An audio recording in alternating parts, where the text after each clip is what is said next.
What's up with it? What's up with it, man? We back once again with your boy Daddy Cree at Man Look the Talk Show in association with Ridin Hot Podcast, man.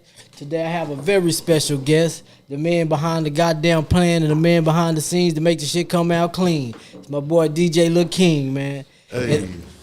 And you know, today, some of y'all know, but some of y'all don't know. This is the man who has opened the platform up for all of us, man. All the homies, you know what I'm saying, that's been running around since what was the first podcast that we did? Was it The Cave? Was it The Cave? Yeah, The Cave. Yeah, The Cave. Yeah.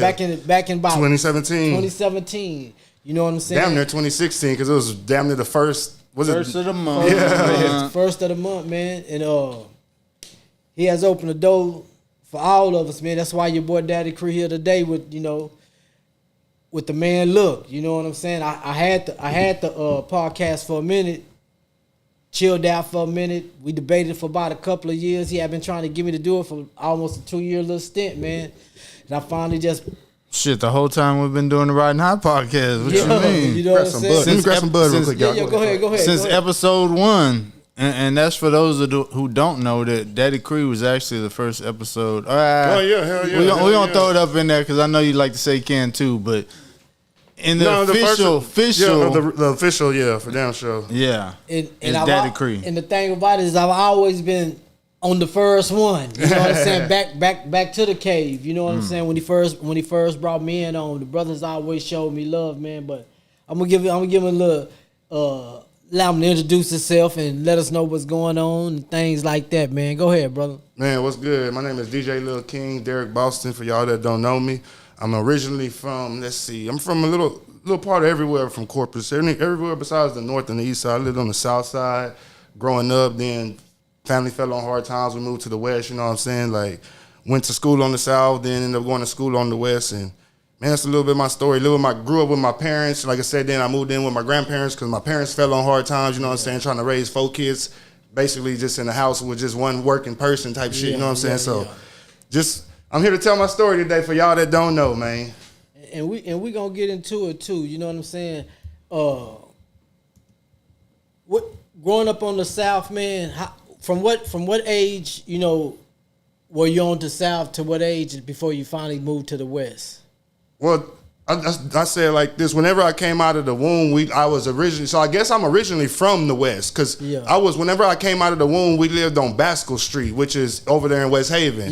So whenever I was probably like 2, we moved, my mom was still living with my grandparents. We moved to Vincent Street, which is like over there on the south side. When I was like 2, I moved to the south side, lived on the south side till I was probably like, not 13, probably like in 5th grade. So like 11, we ended up falling on hard times, and that's when we ended up moving to the West. But I always had ties to the West because that's like where the backbone my great grandma was and stuff like that. Yeah. So what schools was you going to when you was on the South? I went to like, where I go? I went to Blanchmore. Then I went to okay. Then I went to Blanchmore. Then I went to Meadowbrook, and then I went to Sanders for like 6 weeks while I waited for a transfer to go to Castores. And then after Castores, that's whenever in the middle of 5th grade, I ended up leaving Castores and ended up moving to the West. What year was that when you moved on the West? That was 1996. Ooh, yeah. 96. Hell God, yeah. Dang, I was right in the middle. Yeah. I was in the trenches then. Yeah. I was in the trenches for real. We was literally in the trenches without being in the trenches, because just to where my great grandma lived, she lived in the trenches. In the trenches. She lived on Valdez Street, and literally right across the street from my great grandma's house was Miss Diane, and her sons was Ishmael and Josh. I think his name is Joshim. She sold frozen cups. They sold dope. Yeah, that's what I'm talking about. Me and Fat Man, we used to be at Joshim crib. Already. We used to be at Joshim crib. So that's crazy. You know what I'm saying? We used to be at Joshim crib. You know what I'm saying? Thugging. We'll pull up over there. Bro, they be deep over there. Deep. We pull up over there to just go smoke and shit like that or whatnot. At the same time, buying all kind of whatever snacks is there and shit. Yeah, hell yeah. You know what I'm saying? Frito pies, all types of shit. She sold all types of shit. Northside hustlers over there fucking around on the West and shit like that. So what schools were you going to when you was out there on the West? Whenever we moved to the West, and man, this is a crazy story too, because it was like whenever we fell on hard times, we actually moved in with my auntie. And basically, I guess my mom and them were still trying to find like a house like on the south side once they got back on their feet, but they ended up finding a house over there on Valdez Street. So we ended up moving to Valdez, like I say, in 1996. And the schools that was over there was like West Oso, which was Carl Allen Elementary, which was tied into the West Oso school district. Okay. So I'm literally begging my mom, can you just drive me to Castor? Can you drive us to Castores every day? My mom's like, man, y'all finna walk to school. What you talking about? Carl Allen right around the corner from goddamn Valdez. Y'all finna walk to school, shit. No, I remember them days walking to school and shit like that. But hell yeah, you black you ain't getting no ride to school, boy. That's a privilege if you black and you getting a ride to school. Maybe dropped off, but your ass ain't getting picked up. You may get dropped off.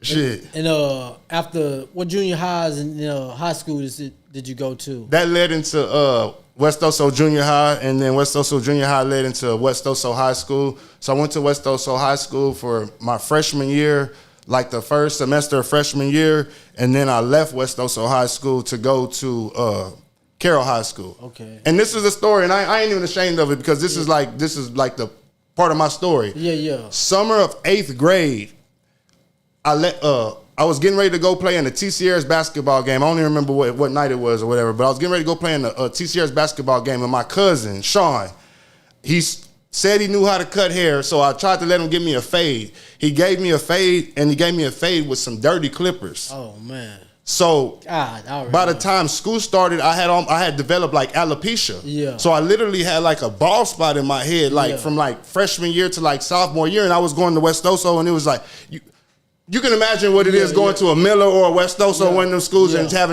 always just having to keep a damn Southside fade type shit. You know what I'm saying? So I eventually left Oso and ended up going to Carroll. And when I went to Carroll for like the end of 9th grade, and then I started Carroll at sophomore year. By that time, my grandma and them, I was living with my grandma and them already. They was going, my grandma and my grandpa, my grandpa was a teacher at West Oso, so he had to be to work at like 7:30. My grandma drove the school bus for CCISD, so she had to be to work at 6 o'clock. Yeah. They leave, probably even before that, because they leave like at the station at 6 o'clock type shit. So it was on me, myself, to go to my neighbor's house and ride with them for them to drop off their kids to goddamn Carroll. Yeah. Man, I probably did that for like a week, and then I just said, man, fuck this. I just started sleeping. I didn't have nobody looking over me. Yeah. So I just basically just started not going to school. Sophomore year, one day I'm at home fucking just chilling. My grandma and my mom come home on their lunch break. They see me at the house, man. You ain't hell, dog. You going back to West Oso. So I got pulled out of Carroll, got sent back to Oso. Shit. Did you play any sports while you was in high school? Yeah, hell yeah. I played sports in 7th grade, 8th grade, and 9th grade for West Oso. Okay. Hell yeah. Was it all basketball? Basketball and football. I didn't run track because by the time track season would come around, I would be burnt out, and I would just want to break because I never got to. It seemed like I never got to, like, I didn't go to school. Like, I lived in Crestmont. Yeah. By the time whenever I like I said, we had moved to Molina. My peoples fell on hard times. So my grandma ended up taking in me and my brother. I'm living in Crestmont. So I'm literally going to Oso, but living in Crestmont. Yeah. So I don't even go to school with the kids that I live in the neighborhood with. Yeah. So within basketball practice, football practice, by the time I get home, shall we in 7th, 8th grade, man, you got to be inside by 9 o'clock back then. Right. Shit, by the time I get to the south side, it's goddamn 8:30, 8:45, so I ain't even got time to chill with my friends and nothing. So, hell yeah. So by the time basketball season was done, that's whenever I was like, all my friends running track, and I was fast as fuck, but I was like, nah, I need a break, bro. I want to chill with the homies in the hood. So how old was you like when you just jumped off the porch? You know what I'm saying? And just started hanging around with the homies and I would probably say, because to me it's like two different versions of my version of jumping off the porch. Yeah. I was like 14 hanging out with the Crestmont homies, Puerto Rican dudes. They was like 17, 18, and I'm riding in the car with them smoking Big Bud, you know what I'm saying? Like, but I ain't popping bars, I ain't selling, I ain't drinking the beers. I'm just literally just smoking a blunt or maybe a joint with them, you know what I'm saying? I'm still playing sports, so I don't even want to say I had jumped off the porch. I'm just chilling with trying to be cool with, you know, basically what it was, chilling with the older kids in the neighborhood, just smoking bud with them, but at the same time still over here on the west going to school, and they have no idea what I'm doing over here in Crestmont. But then at the same time, whenever I turned 15, my auntie, R.I.P. man, R.I.P. my auntie Cheryl, man, I had no idea, and she asked me one time, she said, "Say, nephew, you know anybody that mess with them handlebars?" Fuck is handlebars? What the fuck is handlebars? I'm thinking she talking about like some bicycle parts or some shit. And I just paid no attention to it. And I remember going to school, and then Dwayne and them had an apartment like right around the corner from Carroll High School. And I remember being over there hanging out with all them, and they talking about bars, Xanax bars, handlebars. I'm like, bruh, my auntie asked me 2 weeks ago if I know anybody wants some of them. I said, man, my auntie got them. So that was kind of like my introduction into like jumping into the game. Okay. I didn't jump into the game with like no bud or no coke or nothing like that. I jumped into the game off of my auntie getting 120 Xanax every month type shit. Yeah. Okay. I think I bumped into you. I think it was like 2003. Yeah. Like that's when I was like 17. Hell yeah, 17, 18. Yeah, because I think that's when I bumped into you staying with Michelle. Yeah, hell yeah. You know what I'm saying? And shit. Those were some good times, man. Hell yeah, we had super fun, man. Those were some good times, man. We was out fucking without drugs and choices of back then and shit. I was, you know, a little up there in age. You know what I'm saying? Y'all, still young, but kind of up there in age on the street. You was older than us, but you wasn't up there in age. You was shit. We was right there with y'all. Shit. Yeah, man. King used to come over there, man. You know. Like you said, ain't nothing behind it. Is this the Illuminati days? Yeah, this is the Illuminati days. All through your body. Hell yeah. Come over there, we get dipped out, shit. We'll pour up drink, you know what I'm saying? Sit there, everything. Drinking shit. Michelle House was the spot though, man. We used to go have a goddamn. Matter of fact, what's so crazy about it? I went to go that little spot that's off of Port and the little chicken place that's off of Port. Where you go get the grilled chicken? Yeah. On Ruth, right there. On Ruth. Yeah, on Ruth. Yeah, Port and Ruth. I had I came from San Antonio about a month ago, man. I had to go up there for doctor's appointment, man. I was so mad up there. I drove all the way up there just to take a UA, man. I was hot as hell, bro. I came back to Corpus in record-setting time, and I ain't never got to Corpus that fast. I think I got back from Corpus to San Antonio in like an hour and 25 minutes, bro. There you go. I was flying, and then even on top of that, I left my goddamn. I ain't realized I done left my pistol in the car and everything, dog. You know what I'm saying? I'm hauling ass on the way back. I'm so hot, but I stopped to go get me something to eat. This is my spot, man. I just love the chicken, man. I can literally let that place like 3-4 times out the week, man. That's how good it is. But I was getting ready to go in. And Michelle was coming out, and you know I ain't seen her in a good little minute. I said, Michelle. She's like, cries like, man, what's up? So we chopped it up right there. We chopped it up at the chicken place for about a good 15 minutes. You know what I'm saying? Before I let her go about her business. But like shit, they used to be at Michelle's house. Man, I was on my ass. I was on the run. You know what I'm saying? I already been running for like 3 years already, but then the nigga made the Corpus Christi College. So, I remember that. Hell yeah, that was like towards the end. So I was really out of there. That's when you really had to lay low. I couldn't really function the way I want to function and shit and all that, man. But those were some good times, man. Because I remember being at Michelle's house, and it was almost like it was a saying that we had like came up with like within the house. I can't remember if it was you or Ike I think maybe it was Ike that came up with the saying like, nigga, everybody else on that old shit. Nigga, we on the millennium drugs. We on these millennium drugs, nigga. That was Ike. Everybody, nigga, y'all niggas just smoking weed. Nigga, like doing coke. Nigga, we on these millennium drugs. Cause we was on ecstasy, motherfucking goddamn Xanax, lean, motherfucking Sherm, whatever, everything besides sauce uppers, nigga, besides meth and coke, nigga, shit, and heroin and shit like that. But shit, all the cool shit that Screwed In was talking about. That's what we was on, man. That's you fucking right, nigga. Either sipped out,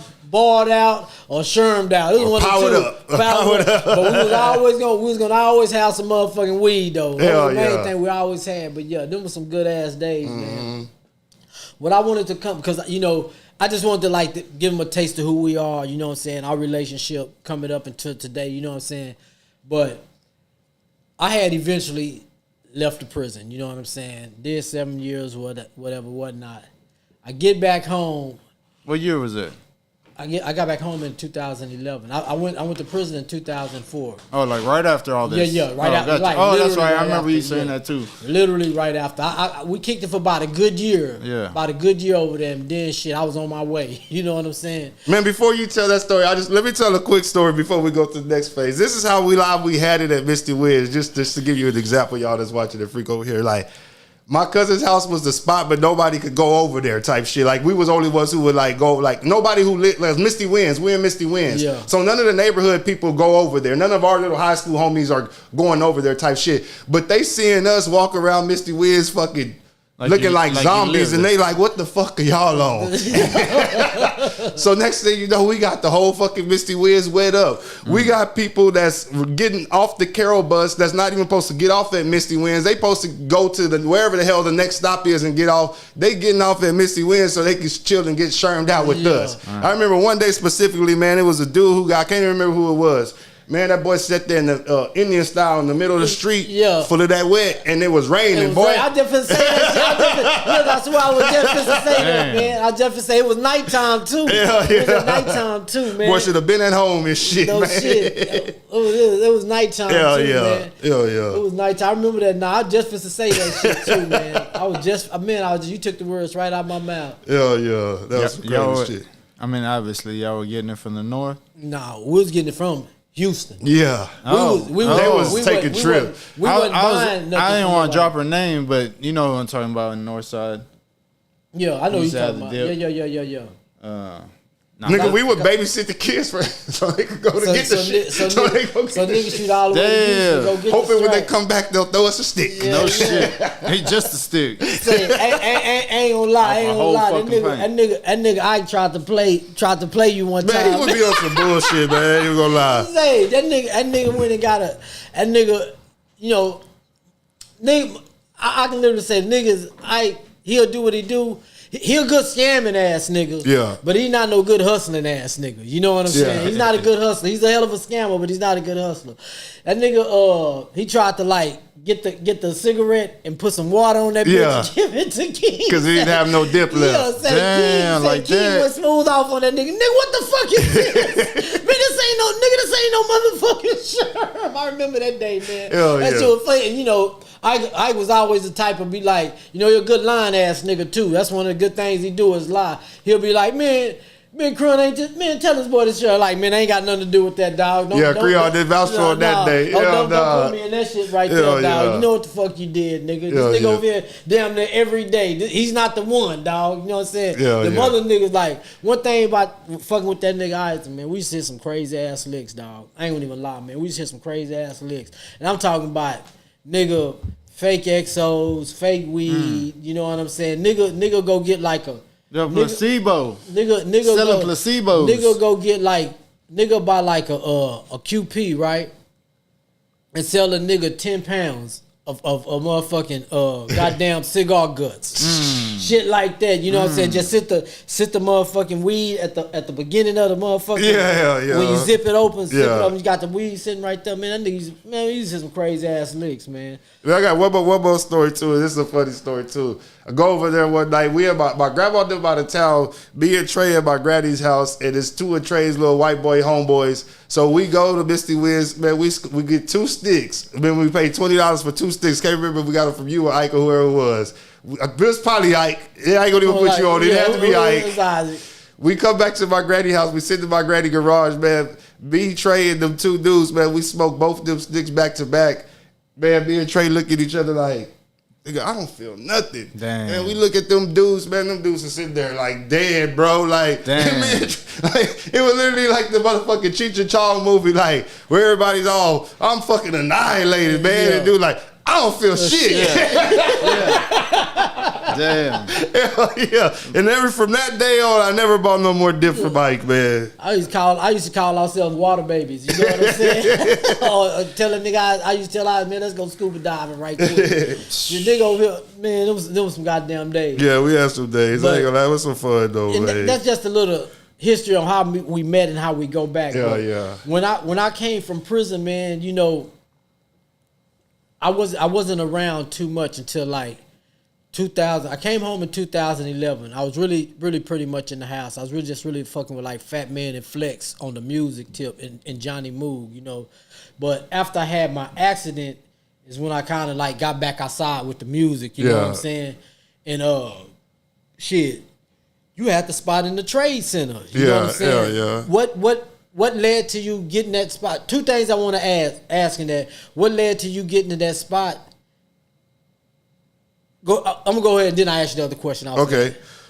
I had dropped a mixtape called On a Tuesday in like late 2014, and I had sold like so many copies, and I was literally like wholesaling it to like different places like barbershops and places like stores and shit like that. And B Miller, shout out B Miller, his girl had a store called Francesca's Reefs and More, and B was trying to like put a little man section inside of that store, but it was hard to draw traffic to that store because it was like it was a woman's store, and the store you selling Dallas Cowboy Reefs and Texas Longhorns and Texas A&M Reefs that you put on the door, like you know, so like Chris. If for y'all don't know, like a Christmas reef, but not a Christmas reef. It's like a Christmas reef, but instead of it being like Christmas decorated, it's Texas Longhorn decorated, Dallas Cowboy decorated. So he had like a little section in there where he was selling like men's stuff and stuff. So he had actually bought like a wholesale off of me, sold them all, bought another wholesale off of me and sold them all. One day I picked them up, we're just chilling. I picked them up so he could buy like another 10 copies wholesale,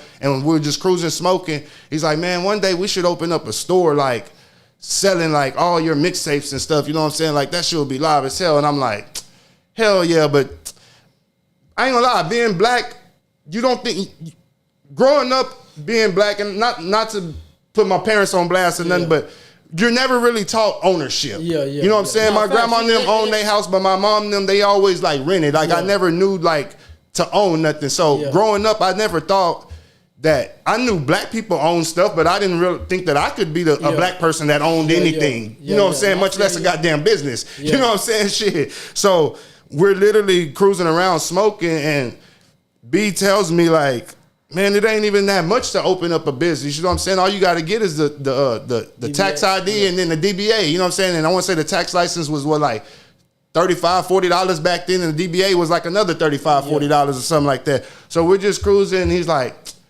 yeah, man. I was like, yeah, that'll be dope. You know what I'm saying? We'll do that in the future. He's like, bro, why don't we just do it right now? And mind you, this is like early February, so I know I got an income tax check coming like late February for like $5,000. Me and my girl gonna split it, so I know I got $2,500 guaranteed. You know what I'm saying? So we're like, B's like, well, why don't we just do it right now? He's like, if you know you got that money coming for sure. I'm like, nah, I know I got it because I already got the date on the motherfucking app, nigga. I got the motherfucking date on the app, nigga. B's like, I'll just spot you your $2,500, and whenever we'll just put $5,000 into it, and whenever you get yours, you just basically throw me whatever you get for you. I'm like, fuck it, I'm down with that. Because at first I'm like, damn, do I really? You know what I'm saying? Growing up, once again, growing up black, you thinking, this little nigga gonna try to stretch that income tax check long as they motherfucking can. You know what I'm saying? Like I watch my mom and them try to stretch that shit to the summertime. You know what I'm saying? Type shit. So me, I'm like, damn, do I really just want to put up my whole, like, I'm literally gonna walk away with nothing. But at the end of the day, I thought of it like, I might not be walking away with nothing from the income tax, but I'm really walking away with a business that's gonna generate way more than $2,500 So we like, let's just fucking go to the fucking courthouse. We went to the courthouse. On the way to the courthouse, we're like, man, what are we even gonna call this shit? We're like, man, we should get like some clothes and sell this shit too. But we go to, like, instead of just getting clothes here, we'll like get clothes like from out of town and like sell them there type shit. You know what I'm saying? Like, what are we gonna call ourselves? Like, we're like the connection. Like, nah, that's kind of weak. You know what I'm saying? And then that's whenever we're like, the plug, like, cause we'll be like the plug, nigga, like like this, you gotta come to us to get this shit. You can't go nowhere else to get it. You gotta come to us, so we the fucking plug. So that's whenever we were on the way to the place, and we came up with the name, The Plug Mixtapes and Urban Apparel. So literally, from having a conversation about starting a business to maybe an hour later, we had a business. Straight up. We didn't have a storefront. Don't get it wrong. We didn't have a storefront. We didn't have not one piece of merchandise. But y'all were locked in. But on paperwork, we were locked in. It didn't matter to them tax people when next quarter run around, y'all niggas better have that bread. You know what I'm saying? Shit. So after that, that's whenever we started scouting, because our goal was like seeing like like the way like a smoke shop is, like an outside location. We wanted like a storefront. Yeah. So we're scouting like all these locations trying to find like storefronts, but nobody's calling us back. So we're literally like thinking like, damn, is niggas just not fucking with us because we black type shit? Yeah. So that's whenever we like, well, let's just go to the trade center and put in, and if the trade center don't call us back, then we know it's some discriminatory type shit. It's some conspiracy theory shit going on here. Hell yeah. They're conspiring against So we us. go to the... But instead, what happened? Your Mexican people embraced y'all. Shout out to Czar, man. Hell yeah, shout out we to got Czar, you man. over here. We go to the trade center. The dude's like telling us basically he ain't got nothing open right now, but he got some people that are their lease is gonna end at the end of the month, and they already said that they not coming back. So whenever they stuff ends, he'll give us a call. And I'll be goddamn, like not even like a week later, he called us and he was like, "Are y'all ready? Y'all got the deposit? Y'all can come up here and sign the paperwork right now." And it's like, is this even real? Like it still didn't even hit me that it was real, bro. I probably say it didn't hit me that it was real. So probably like we actually like opened the doors, and even maybe the night before that I'm sitting there pressing up all these CDs myself. It probably didn't hit me till like we opened the door and like a customer came in that is like and spent money with you, because it's easy to sell dope, it's easy to sell bud, it's easy to sell bars, it's easy to sell lean and all coke, all that other shit. But try to sell something that a motherfucker don't really need. Yeah, you know what I'm saying? Motherfucker don't need music. Yeah. Motherfucker, you don't need. You could get clothes from Walmart. You don't need to buy clothes from us. You know what I'm saying? You go buy a shirt from Walmart for $3-4. You don't need to come to us and spend $20 for a shirt. So to me, that's when it was like, whenever people were coming in and spending money with us, and it was like, hell yeah, this is what's up type shit. Like that's whenever it really hit me. Like, okay, like we really own to something here type shit. Like we really own to something. Y'all really. What I used to like about the plug, man, y'all really broke a lot of niggas in there. You know what I'm saying? Music wise. Yeah, hell yeah. Y'all broke a lot of local artists. A nigga wouldn't even know who some of these niggas was if it wasn't for the plug. Yeah. You know what I'm saying? So chunky your flowers on that. Appreciate man. You. Real shit. Like I remember, you know, doing my time going in and out there. Yeah. Going in and out. I'm seeing shirts up in here, you know what I'm saying? Stuff that like a nigga literally got to travel to Houston to go get. Yeah, hell yeah. You know what I'm saying? Hell yeah. It kind of reminded me like the screw shop. You know what I'm saying? That was, it was really almost like a screw shop, almost like a t-shirt shop, like a little bit of combination of a little bit of everything. A little bit of everything, man. Let me give the game on how we started like the local stuff though, because that was like a real big part of it. But the original thing was ESG came down here to do a signing for his Kingish CD. And we had never done an in-store signing before, so we didn't even know the game. We're like, is he just gonna come over here and just sell his stuff and make all the money, and we're not gonna make nothing? Like, we didn't know the game. So shout out to ESG, because whenever he came to do the in-store signing, he put us on game. Yeah. He literally told us, I'm gonna sell y'all the CDs wholesale for $5. Y'all turn around and sell them what y'all want to sell them for, and after y'all sell them, then I'll sign them. Yeah. So they not directly buying the CD from me, they're buying it from y'all, and then I'm just signing it for them. So that's kind of like how I learned the game. And I want to say New Money, shout out New Money for y'all that don't know, that's Daddy Cree's son. That's whenever New Money was going to drop his project, and he hit me up to press up his project, and I pressed it up, and I was like, bro, we should do like a in-store signing, because I just remembered that ESG shit and how the people were lined up to like do that, and I just figured like, if we got an opportunity, we got to make these artists look just like Houston make they fucking artists look. We can't be like, oh, we from corporate, so we get a pass. We could take a shortcut. Yeah. Our shit don't got to be pressed up right because we from corporate. Yeah. Like, nah, because if Slim Thug came down here with a CD that's written on, nigga, you ain't buying that shit. So what makes you think just because you from Corpus, oh, I'll get a pass on a written CD because of where I'm from? Nah, nigga, you from Corpus, if in my mind, you from Corpus, your shit gotta look better than them Houston niggas shit. Shit, in reality, shit. And they ain't even front. To this day, like, any local artist that was dropping a CD or whatever, it still ain't as live as that Extra Trappy CD was, man. That bitch was live, bro. That bitch was live, and you ain't on bullshit. You did your motherfucking thing on that bitch, bro. For sure, like, appreciate it. Shout out Mr. Playboy, because he did the artwork, and then I pressed it up. So that was a whole, man, people don't even realize that was a whole team of people like behind that whole project type shit. You behind it, like New Money's moms, like everybody was behind that project shit. He came out, he had shirts, he had CDs. I'm talking about he was like the first local artist with like a real live dope shirt, not just a shirt, but like 3, 4, 5 different kinds. Yeah, of hell shirts, yeah, man. different colors and all types of shit. Like he had really set the trend. I always like when I talk to my sons, man, Cash and New, I always tell them what they brought to the game of Corpus Christi. You know what I'm saying? It wasn't nobody harmonizing on their music first here until Cash was harmonizing. You know what I'm saying? Yeah. You can go all the way back to the Rider video. You know what I'm saying? Yeah. He not only is he rapping, but he's singing in that video. He harmonized. Yeah, you know hell yeah. You didn't really see nobody doing it. And then also, them niggas wasn't wearing the long tees and the shorts and the regular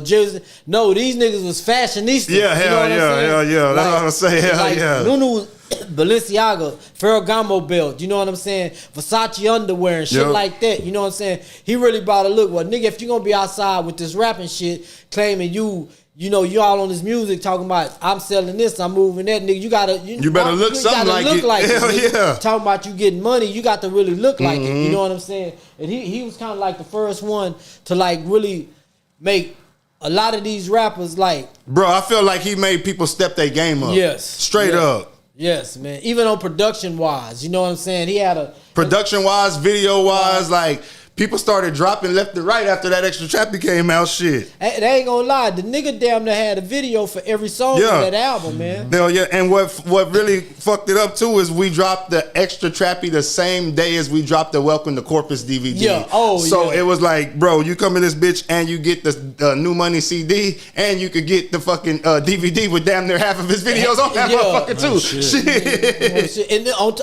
and just speaking of that, and he had the shirts, you know what I'm saying? So then you come get all three. And speaking of that, what was the what made you like say, you know what, man, we finna do a Welcome to Corpus Christi CD. We finna put all these rapper because I remember when it was in fruition. You know what I'm saying, when you was talking about it, and y'all was gonna collect videos and all this, because that's what my first video was on. Outside of, I had the videos with D Money. Hell yeah. D Money, Mud. Yeah. Muddy Water Wayne, formerly known as D Money. You know what I'm saying? Shit, I had my videos with him, but that was like my first solo video. That's a top 10 song in Corpus.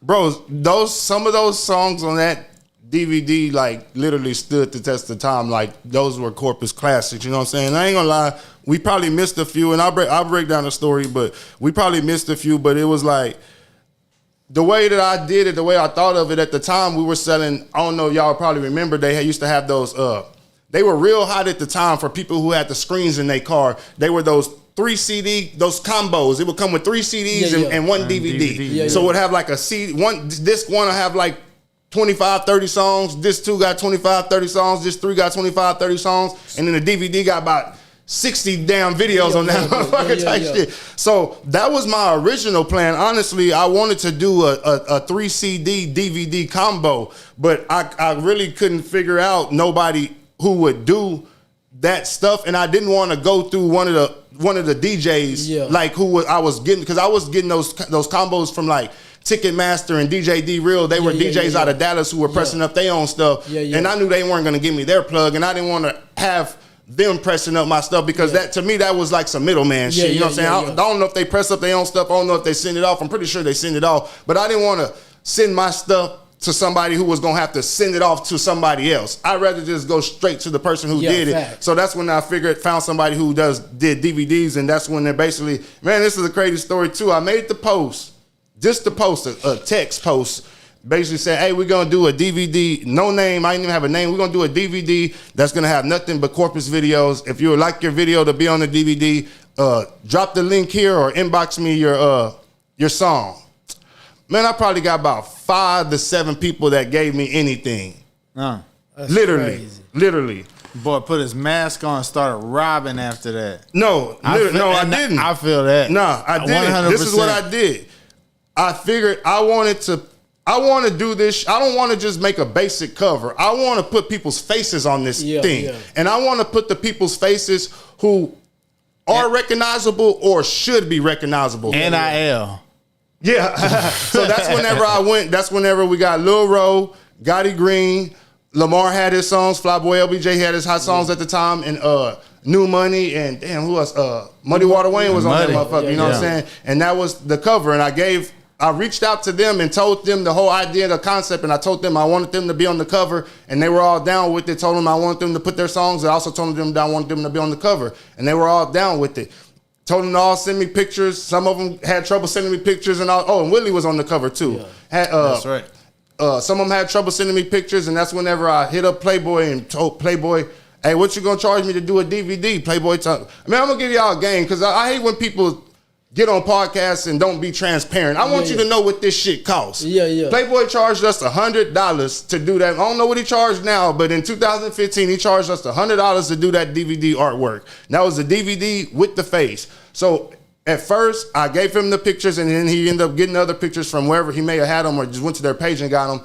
He made the cover. After he gave me the cover and I posted the cover and basically with the same caption that I had made like 2 weeks before. Yeah. 5 to 500. Bruh, literally like 200 submissions at that point.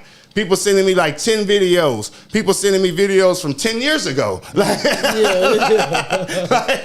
all types of shit, man. So that's whenever basically me and B had it in our mind like, nah, we got like, I've just always been real big on making Corpus look good. Like I've lived in Houston, I've lived in San Antonio, I lived in Austin. I know how the music is carried in these cities. They don't half-ass this shit. So we can't use I always call it the Corpus crutch. You can't use the Corpus. You can't say, oh, I'm from Corpus. Like I said earlier, you can't, oh, I'm from Corpus, so my shit gotta look as good. I get a pass because people know I'm from Corpus. Yeah. Fuck that. We gotta look better. So that's why I put their faces on the cover. And whenever I did that, also me and B had it in our mind like, the video has to be up to par. We ain't putting no 480 videos on this motherfucker, no 360p videos. Your shit gotta be literally 720. 720 and above. Your shit gotta be 720 or above. So whenever people put this in their shit, it looks like some professional shit. Fact. It don't look like some shit that some people just shot and put on a fucking DVD. No, this shit looks like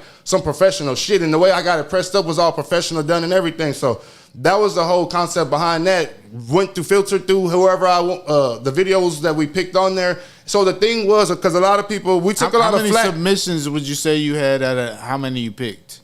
We picked 60 out of like 250. And that's because... That's a lot of mad rappers, bro. Yeah. Well, you gotta remember, when I say 250 submissions, maybe one rapper may have sent like 10 songs. It wasn't 250 different rappers. It was maybe probably like... I probably got submissions probably from like 50 to 60 different rappers, but probably like 200 to 250 to 275 different songs. So trying to filter out to figure out, will this go on? Does this match? Like we wanted it. He's already on here as a feature, and he's on the hook. Exactly. So you're filtering out through all that and trying to put them in the order of where the video should go. You don't want to put Daddy Cree was just in the video with Muddy. So we don't want to put Daddy Cree in the video in the next feature. You know what I'm saying? Let's skip like 10 videos and then put that one on there. That had to happen with Johnny Moog. That had to have happened with Johnny Moog. Well, Johnny Moog had so many videos at some point. Now that you bring that up. But features. Yeah, and that's what I'm saying. With Johnny Moog, it got to the point where we just couldn't even do that no more. Dang. Because he was just damn near almost on every fucking song. So it got to the point, and now that you bring that up specifically, I remember that Johnny Moog was one that was like to the point where like I was just sitting there like, man, Johnny Moog, some of his shit just gonna have to be back to back, bro. Because he's damn near on all this shit. And complete different songs too. Like even like. And we wanted it, not to cut you off, but we wanted it to be hard. We didn't want to put like love songs on there. Even if your video was shot in fucking, which wasn't no 4K, was 1080. We didn't want it to like, we wanted motherfuckers to see this shit in H-Town and Austin and wherever the fuck they were at and be like, them Corpus niggas hard. Like them beats are hard. They rapping hard. The quality is hard. Like this ain't no poo-put shit. No, where the video is badass, but the beat's soft. Or let's see what else they got. Like this shit was hard. Like everything was up to par. And what I want to say, even like you can kind of, I ain't gonna necessarily say like broke him like on the scene, but like Dorian Green, man. Yeah. He had a lot of videos on that. You know, He Dorian had shot more a than lot half. of Shout out D Green. Dorian had a lot of videos on that. So For sure. when people was going through these credits, man, you know what I'm saying, and saying that this was shot by D Green Films, D Green Films, D Green Films. Yeah, he man, might as well have been a stamp on the cover. You know what I'm saying? Shit, he was, you know, like, people really started fucking with Dorian out through the city shit so much to what shit, it was hard for that, man, it's hard to book Dorian in the city. Man. Well, to be transparent, and Dorian's my dog, but I'm just going to keep it 100. Daddy Cree's enemy, we on Man Look, so I'm just going to keep it 100. Dorian kind of got like, after like a while, he gave us hella props, but after a while, he kind of like felt like some type of way, like that we kind of like owed him, you know what I'm saying? Because half of his shit was on there. But I ain't going to lie, like, to me, it was already work for hire. They had already paid you off of that, so that would have been double dipping. And after it basically all got squashed. It was just like a small misunderstanding type shit, you know what I'm saying? But just to let y'all know, like something did come about all those his videos being on that motherfucker. It wasn't just a clean skate. Like he did say something about it. We talked about it, and as man, we just agreed that, you know what I'm saying, that everything was all good. Yeah. And to this day, we're super fucking cool. He's damn near one of my best fucking friends. So shout out D Green. Yeah. And for me, you know, it's free promotion. You know what I'm saying? Yeah. It's good promotion, but D did have a goddamn lot of videos on him. Hell yeah. But that just lets you know how active he was. Because Dorian, the first, I didn't even know it was Dorian that shot the video, but the first time I seen my sons them shoot a little video outside their crib, man, it was ratchety than a motherfucker. But it was Dorian's first time shooting a video, man. Already. And you talking about from that little day right there to where D Green is right now on the video tip, man. You know, if this is what I want people to understand about Dorian, man. That shit didn't come easy for him either. You know what I'm saying? That shit, that brother there, that's why I love him so much, man. That boy put in a whole bunch of fucking work, dog. To be there, to be, you know, Mexican OT main video shooter. To be around all these different all these different artists shooting videos and, you know, doing, every time, cause shit, damn near every time I pop on YouTube, you know what I'm saying, looking at something that's, you know, out of Texas, you know what I'm saying, shit, it's Dorian shit, you know what I'm saying, so that make me proud, you know what I'm saying, like, I've always been that type, man, I swear, bro, I always been the type, ain't no hating bone in my motherfucking body. I always felt like, you know, if Dorian on, we on. Yeah, hell yeah, facts. If New on, we on. Whoever's on out here, out of Corpus that's on, nigga, we on. You know what I'm saying? And that's how, like, niggas gotta be looking at the game. Like, you know, put that jealous shit to the side, man, and realize whoever doing something is opening a door for you, bro. Yeah. You know what I'm saying? Because I ain't gonna lie. Since that little era right there, that little era right there, 2015 to 2016, bro. Say, Corpus was on fire, man. I'm talking about with the music. Corpus was on the videos, fire, videos and everything. And since then, bro, like, I ain't gonna lie, we been dead out here, man. Bro, I'm looking back at Dorian Green. I clicked on the YouTube and went to oldest, and it's all these shit that's on the DVD, like with Nichols and Bree and New Money and Leadward and Flyboy, LJB. Yeah, hell yeah. That's DG, man. And this is exactly 11 years ago. Yeah, this is DG, man. Hell yeah. And see, look. You'll fucking turn on YouTube, see a Dorian Green video, and don't realize, nigga, this was 11 years ago. Yep, hell yeah. Because it looked like it was fucking a year or a month ago shit. You know, you got to realize how much work DG put in, man. You know what I'm saying? And how when new things come out, you know what I'm saying? He move up to the next new thing that comes, you know what I'm saying? As technology wise, you know what I'm saying? To make sure that his shit is on point at all motherfucking times, man. I remember the first little visual effects, you know what I'm saying? Visual effects to the shit he doing now. I'm ready for him to go and make a fucking movie. You know what I'm saying? I'm really ready for Dorian. I want to be in it too. I'm just saying. I really wait for D Green to do a movie because to me he got the cinematography thing down. You know what I'm saying? And like Alex was saying, like, man, I knew Dorian before he was even filming skate videos. I remember when Dorian got his first camera and he started filming skating videos, and he was always asking us to go meet him at the skate park so we could fucking chill with him while he shot videos of dudes skating and shit like that. And we were just too busy getting high and shit. But I've known him for a long time, so to see him transition, showing us the videos on the camcorder, because he had the little flip thing, showing us the videos on the camcorder to actually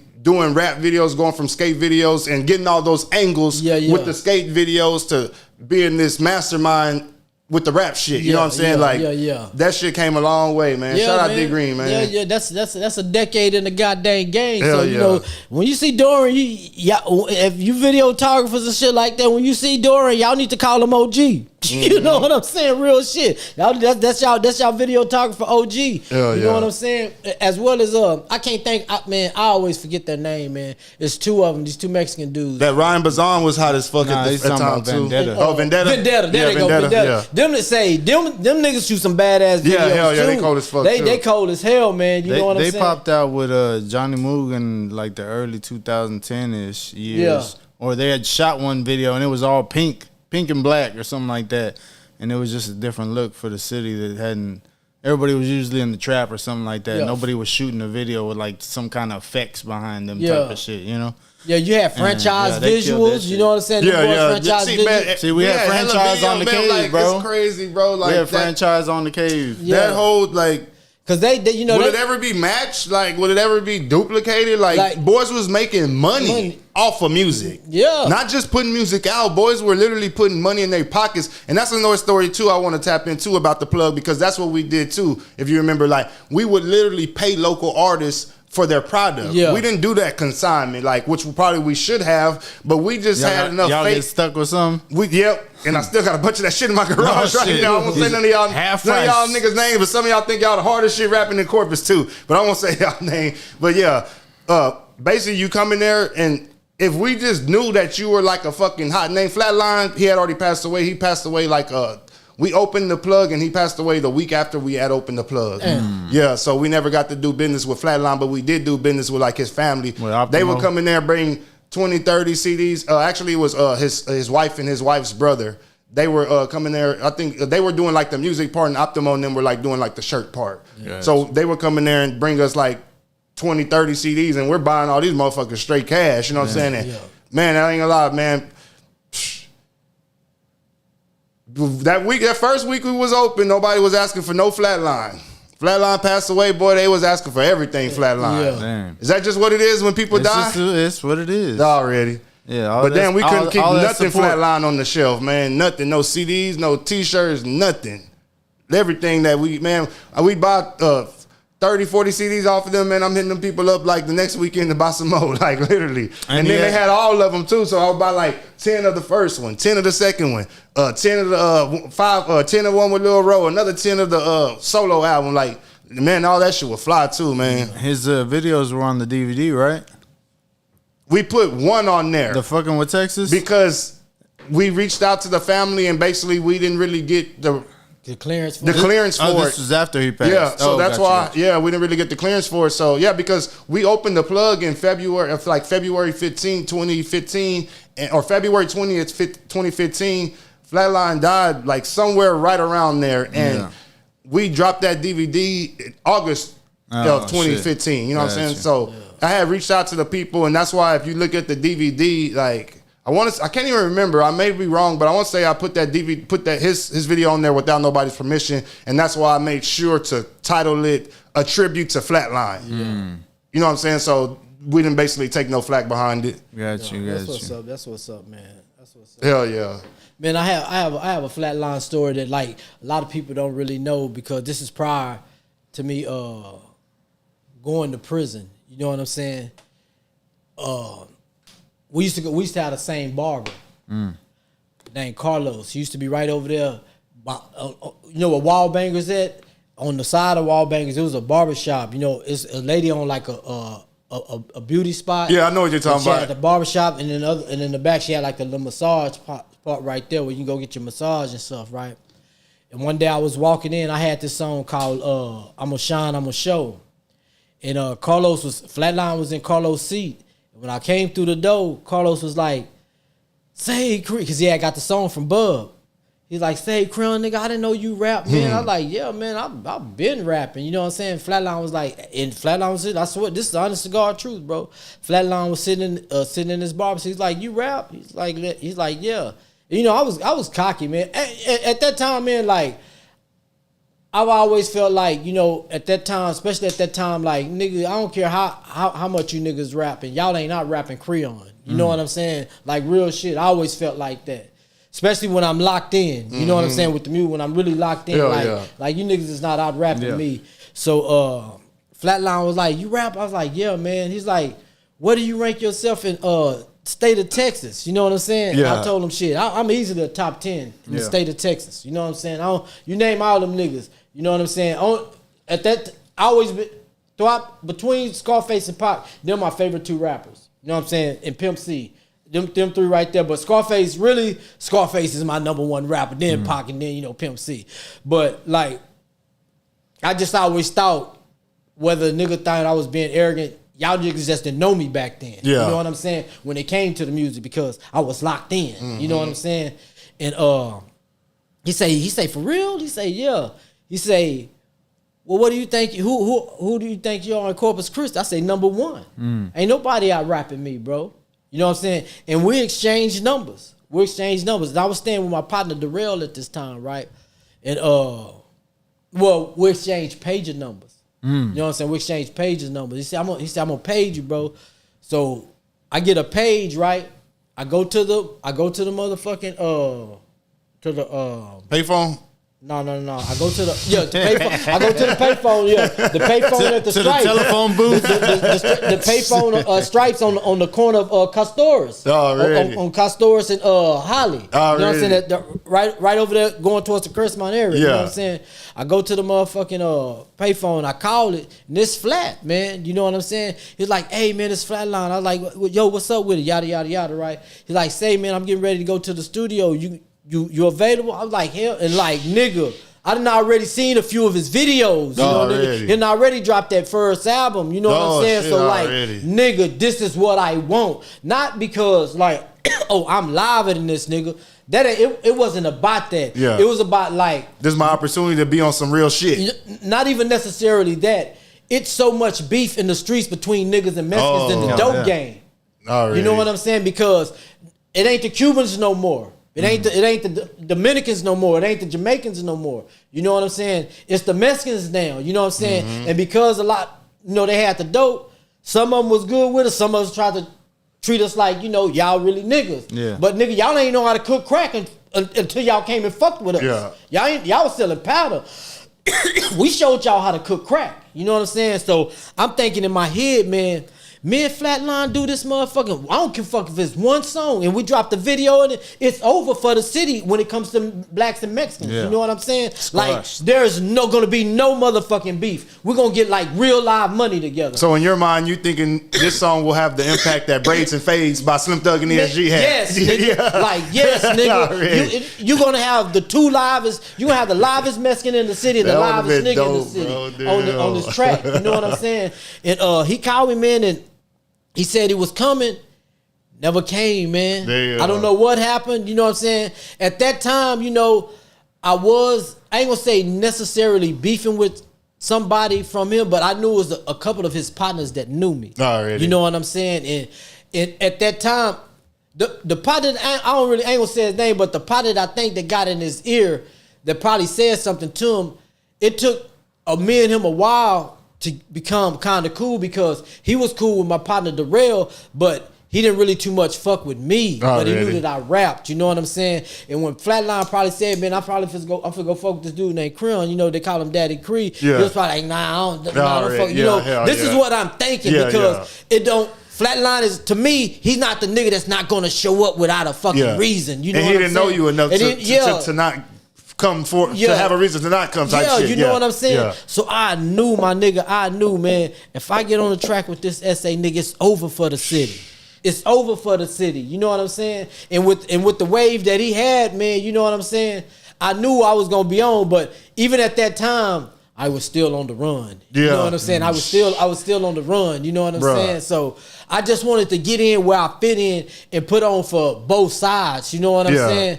But man, if a fucking shit never came into fruition, then, you know, lo and behold, I wind up going to prison. You know what I'm saying?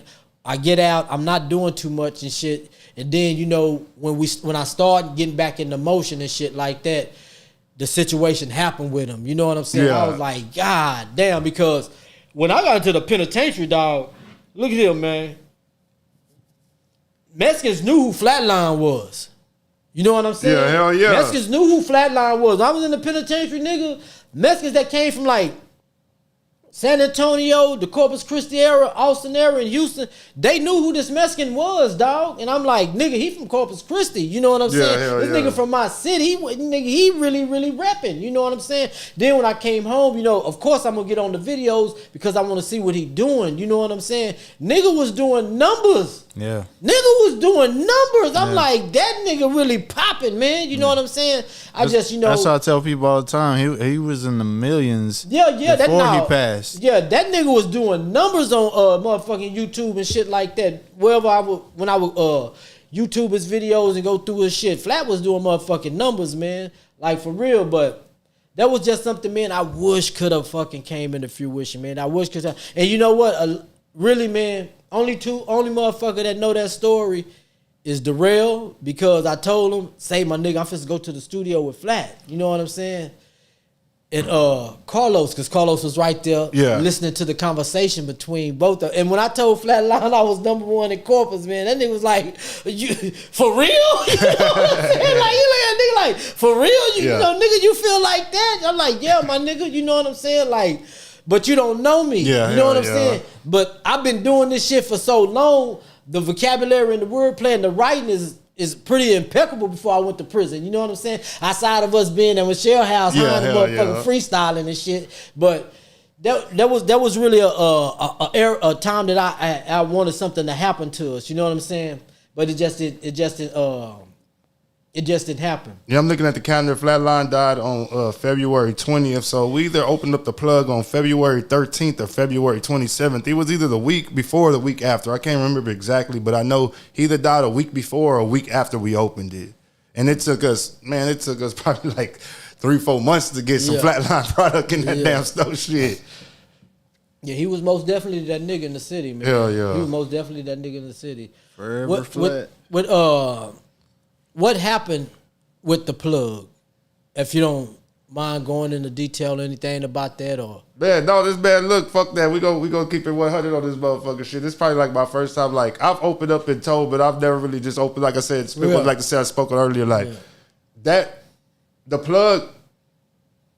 We were doing so good in the trade center that we wanted to open, like we still had it in our mind that we wanted an outside location, like a storefront. Yeah. So we started doing all these events with Raul or So Blendy. Me and Raul had So Blendy on the side of the freeway. So it would literally be like a Sunday and we should be at the trade center, but we didn't close the stop at the trade center, pack the table, pack the backpack full of CDs, and now I'm over here. We doing a pop-up outside So Blendy. We out here rapping. We got turntables set up. I got a table with CDs on this motherfucker. Like, so that shit was like super fun, and we really couldn't do that inside the trade center. So after we started doing all that stuff at So Blendy, Raul basically landlord. We were gonna have a thing called So Plug Sunday. I remember we set up an event called So Plug Sunday because we did like 2 or 3 events, and they were all live, but they were like unofficial. It was just like people seen us there and they pulled up type shit. You know what I'm saying? They were all like unofficial.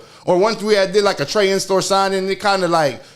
It was like, it wasn't just like a whole bunch of people there at one time. Like people were just coming and going. It was to the point where Trey probably went and sat in his truck and waited for the next person to show up type shit instead of just stay sitting at the table. So that So Plug Sunday was going to be like the first official thing that we made a flyer.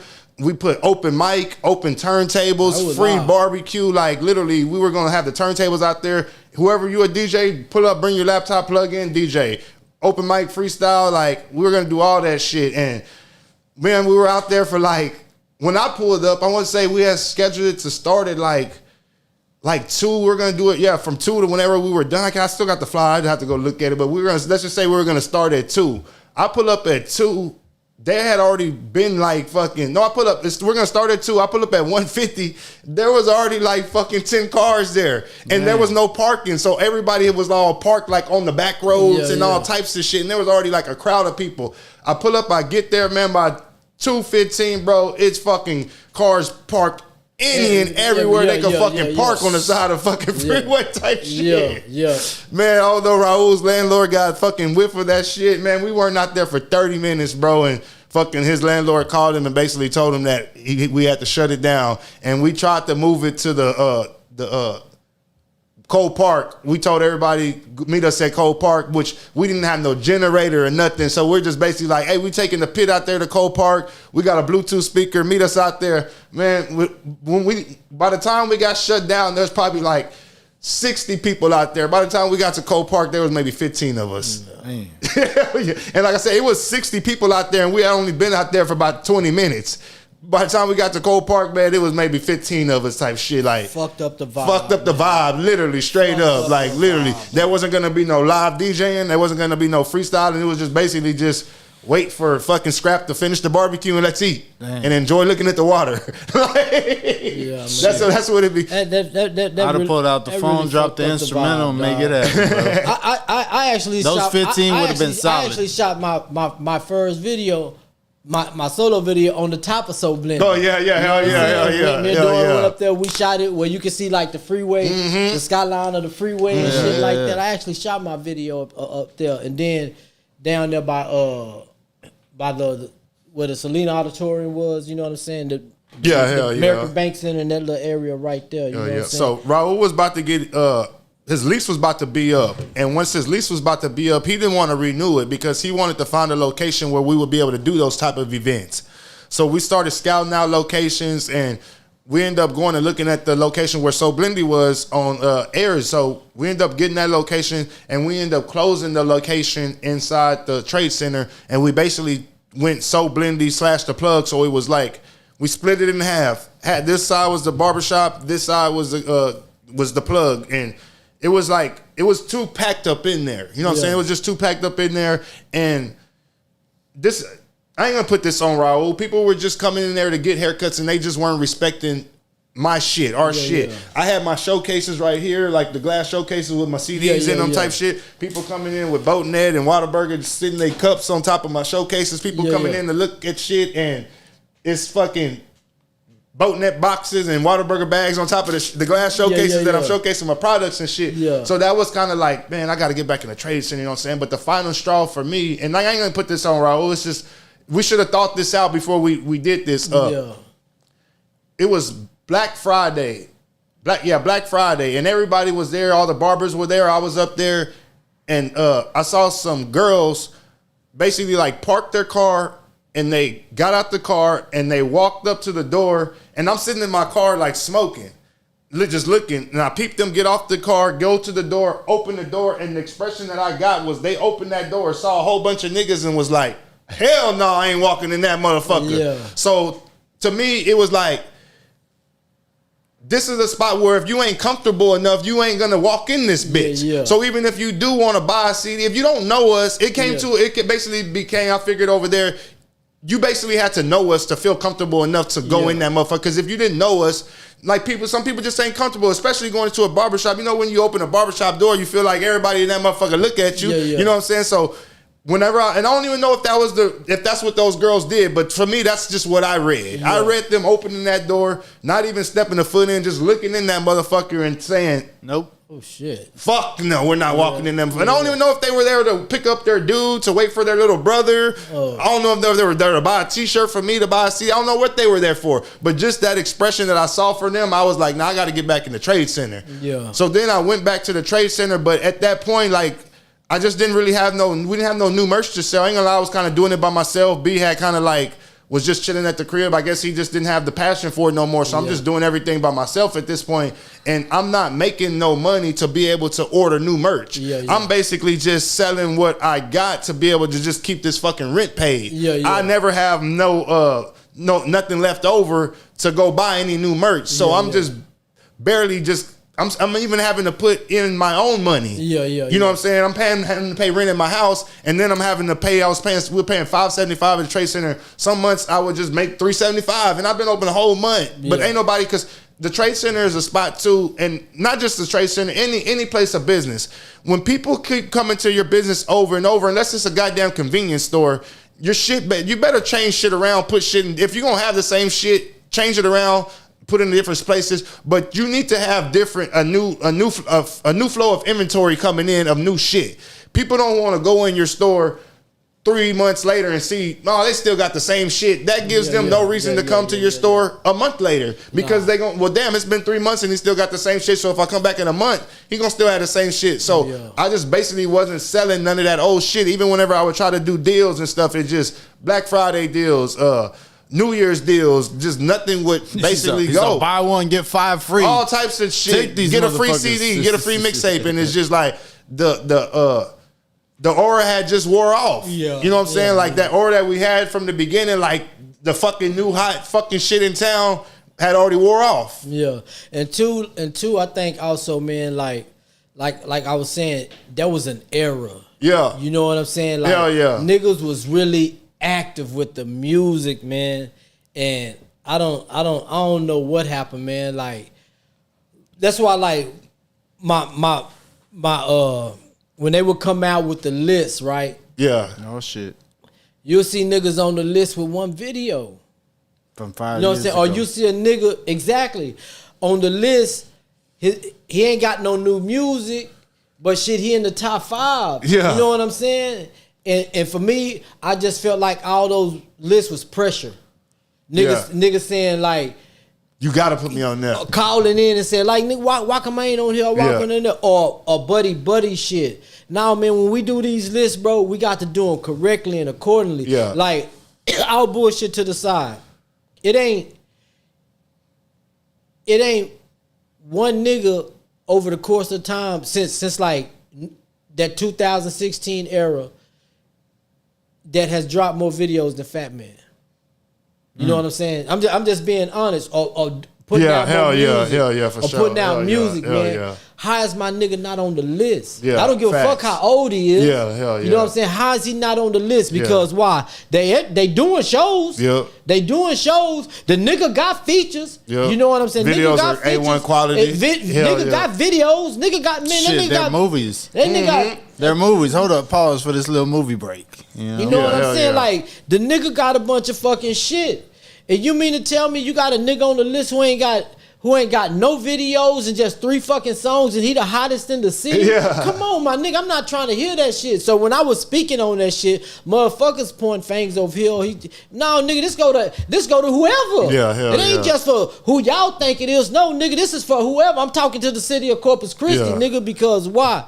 On the back end, a motherfucker might not know it, but I'm watching everything. I do rap. Yeah. I'm the OG.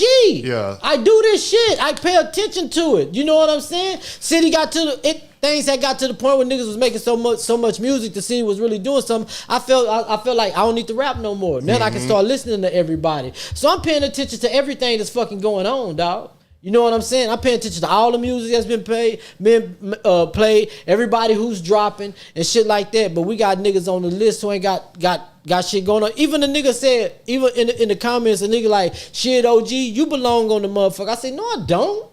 I say, with all due respect, I appreciate what you're saying, but no, I don't, dog. I say, ain't made no music in the past 3-4 years, nigga. Let's know the fucking video. You know what I'm saying? Out of something that me and Jacoby on something else. You know what I'm saying? We podcasting, he training basketball. We doing other shit now. You know what I'm saying? We got the clothing line. If y'all would do some shit on the clothing brand, that's one thing. But you know, we've been chilling on the shit. You know what I'm saying? Because for us, rap was just the catalyst. Yeah. For other things for us to do. You know what I'm saying? That's all that was. Yeah, we liked the rap, but we knew that, like, you know, shit, we got a lot of other skills too. You know what I'm saying? Shit, I remember back in, I don't know if it's like 2017 or 2018, like when we was doing the Wave Guard shit as a big, kind of a nice sized group. We was at the Gino studio when he stayed on off of Holly behind the over there by the Popeyes. And I was like, we was having like a little meeting. I was like, look, man, I really don't want to rap no more, man. I want to start our own clothing brand. Yeah. You know what I'm saying? And that's when I came out with the first Wave Guard shirt. And if everybody remember, just said Wave Guards with a Z. It didn't have Supreme on that shit. You know what I'm saying? And then I come to find out, say about a couple of years later, well, that's what Max B in motherfucking French Montana called themselves the Wave Guards. You know what I'm saying? But backing it up some, me and Jacoby, it was always called Wave Guard Supreme. Always, you know what I'm saying? Wave Guard Supreme. Yeah. But every time somebody say something, they go to Wave Guards. Yeah, you know what I'm saying? I didn't really like that, dog. Already. You know what I'm saying? Mainly after finding out that Max beating them at they call themselves the Wave. We Supreme. Because, you know, intellectually, that's what separates us from them. And to me, I ain't gonna lie, bro. I've always not to say that y'all shit, but I've always just been I've always hated when people use names that have already been taken. Yeah. A rapper, you calling yourself. Why is you a dude running around Corpus calling yourself this whenever there's a rapper calling himself this already? Like I never really liked that type of shit. You know what I'm saying? So that was good that you did something to try to differentiate y'all shit from this day shit. Instead of just saying, well, fuck it, we the Wave Guards too. Nah, I don't like that shit. No, let's crash. No, them niggas will tell you, like, I don't like that shit.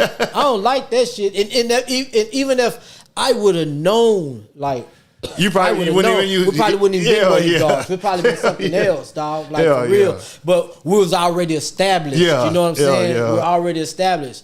You know, so that was cool. You know what I'm saying? It's just like and if you know, I always tell everybody when they say the Wave Guard, I like Wave Guard Supreme. Yeah, facts. Make sure you put the Supreme on it, man. You know what I'm saying? We're not the Wave Guards. Wave Guard Supreme. You know what I'm saying? It ain't even no Z or no S at it. It's Supreme. Wave Guard Supreme. So we had finally got that in a rotation. But coming back. let me take you back though real quick, because for people don't even know that this even exists. There's a whole Welcome to Corpus Part 2 DVD. I did like 3 drafts of it, and I probably came out with the final version that I probably have somewhere in one of these drawers somewhere. I got them. There's a whole Welcome to Corpus Part 2 that I never dropped because I never had the funds to press it up. You know what I'm saying? Like, literally, there's a whole Welcome to Corpus. I probably have it on a burnt DVD. I have a Welcome to Corpus 2 draft somewhere in this motherfucker on a burnt DVD that I was going to send off to get pressed up, but I just never had the funding to press it up, because whenever we did Welcome to Corpus, the first one, you got to remember, we did the posters, you know what I'm saying? We had the DVDs, we had the posters, you know what I'm saying?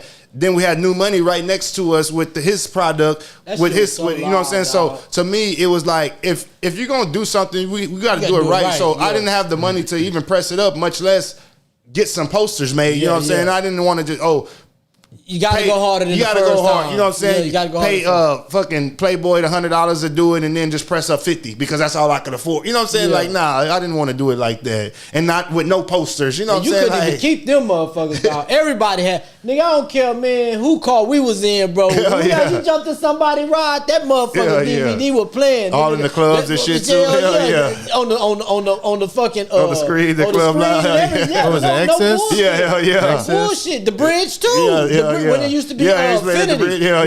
What was it? Infinity. Infinity, man. Shit. It didn't fucking matter where you go, dog. That bitch was being played, dog. That's what I had loved about that era, man, because that motherfucking era was popping with the music, with the wave, and everybody was just like, it was like, I ain't gonna say everybody was in competition with each other, but you had to keep up, because niggas like, you got niggas like Mud, you got niggas like New, you know what I'm saying? You got these niggas dropping videos and songs regularly, honestly, you know what I'm saying? Your video was one that was on that second one that you had did, your debut video. That was one that was on there. I think Jacoby's video was on there. I want to say like some New Money and Muddy collabs was on that motherfucker shit. The New Money and Lil E collabs. Man, there was a whole bunch of shit that had dropped right after we did the Welcome to Corpus Part 1 that we was gonna put on Part 2, and I just never got to it. That was fuck, bro. Fuck, man. I wish the city was like that. You know what I'm saying? And for a glimpse, I thought we was getting back there, you know,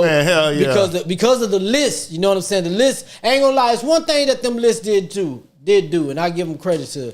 If a nigga didn't make that list, boy, niggas started making music. You know what I'm saying? That's what I did appreciate about the list, that it made niggas start back getting active with this shit again. And then, you know, the little verses we were starting, y'all had started out. The Clash by the Bays. The Clash by the Bays, you know what I'm saying? It's just like, man, if the city would just support the shit, you know what I'm saying? If niggas just stayed active, and then, you know, everybody became fucking trappers. You know what I'm saying? Everybody that started rapping was trapping. Yeah, and that's the thing too. I feel like with that Welcome to Corpus DVD, bro, if I would have just pressed up a damn 100 copies and just wrote Welcome to Corpus on that motherfucker wouldn't have win. It was the whole the presentation behind that shit. We promoted it on Facebook. We had the posters hanging before we dropped the DVD. You know what I'm saying? Posters like everywhere. You know what I'm saying? Before the damn man. DVD even dropped shit. And then also we offered wholesale to everybody. Yeah. So you were able to make money off the DVD yourself to where we didn't even have to sell it. If you're coming to us to buy one, you're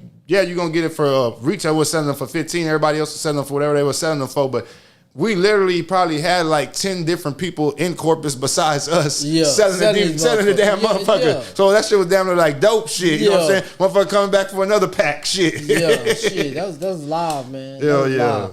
But, giving them a pack of free. Here, take some free posters so you can give these away too. Shit. All that shit, that shit was live. I don't care wherever you went, nigga.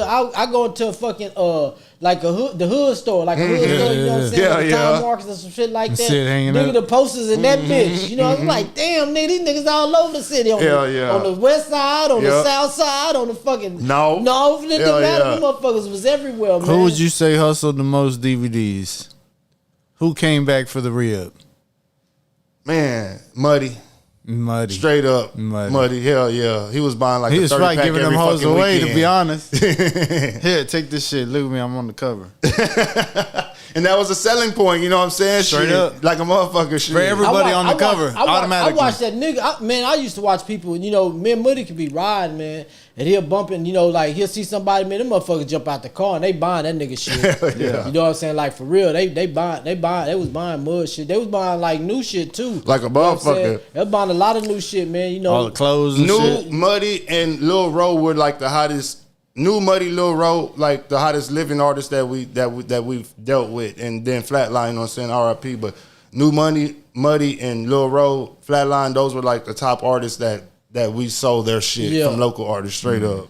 I still got like some boxes, like I think 2 boxes still of some extra trappy.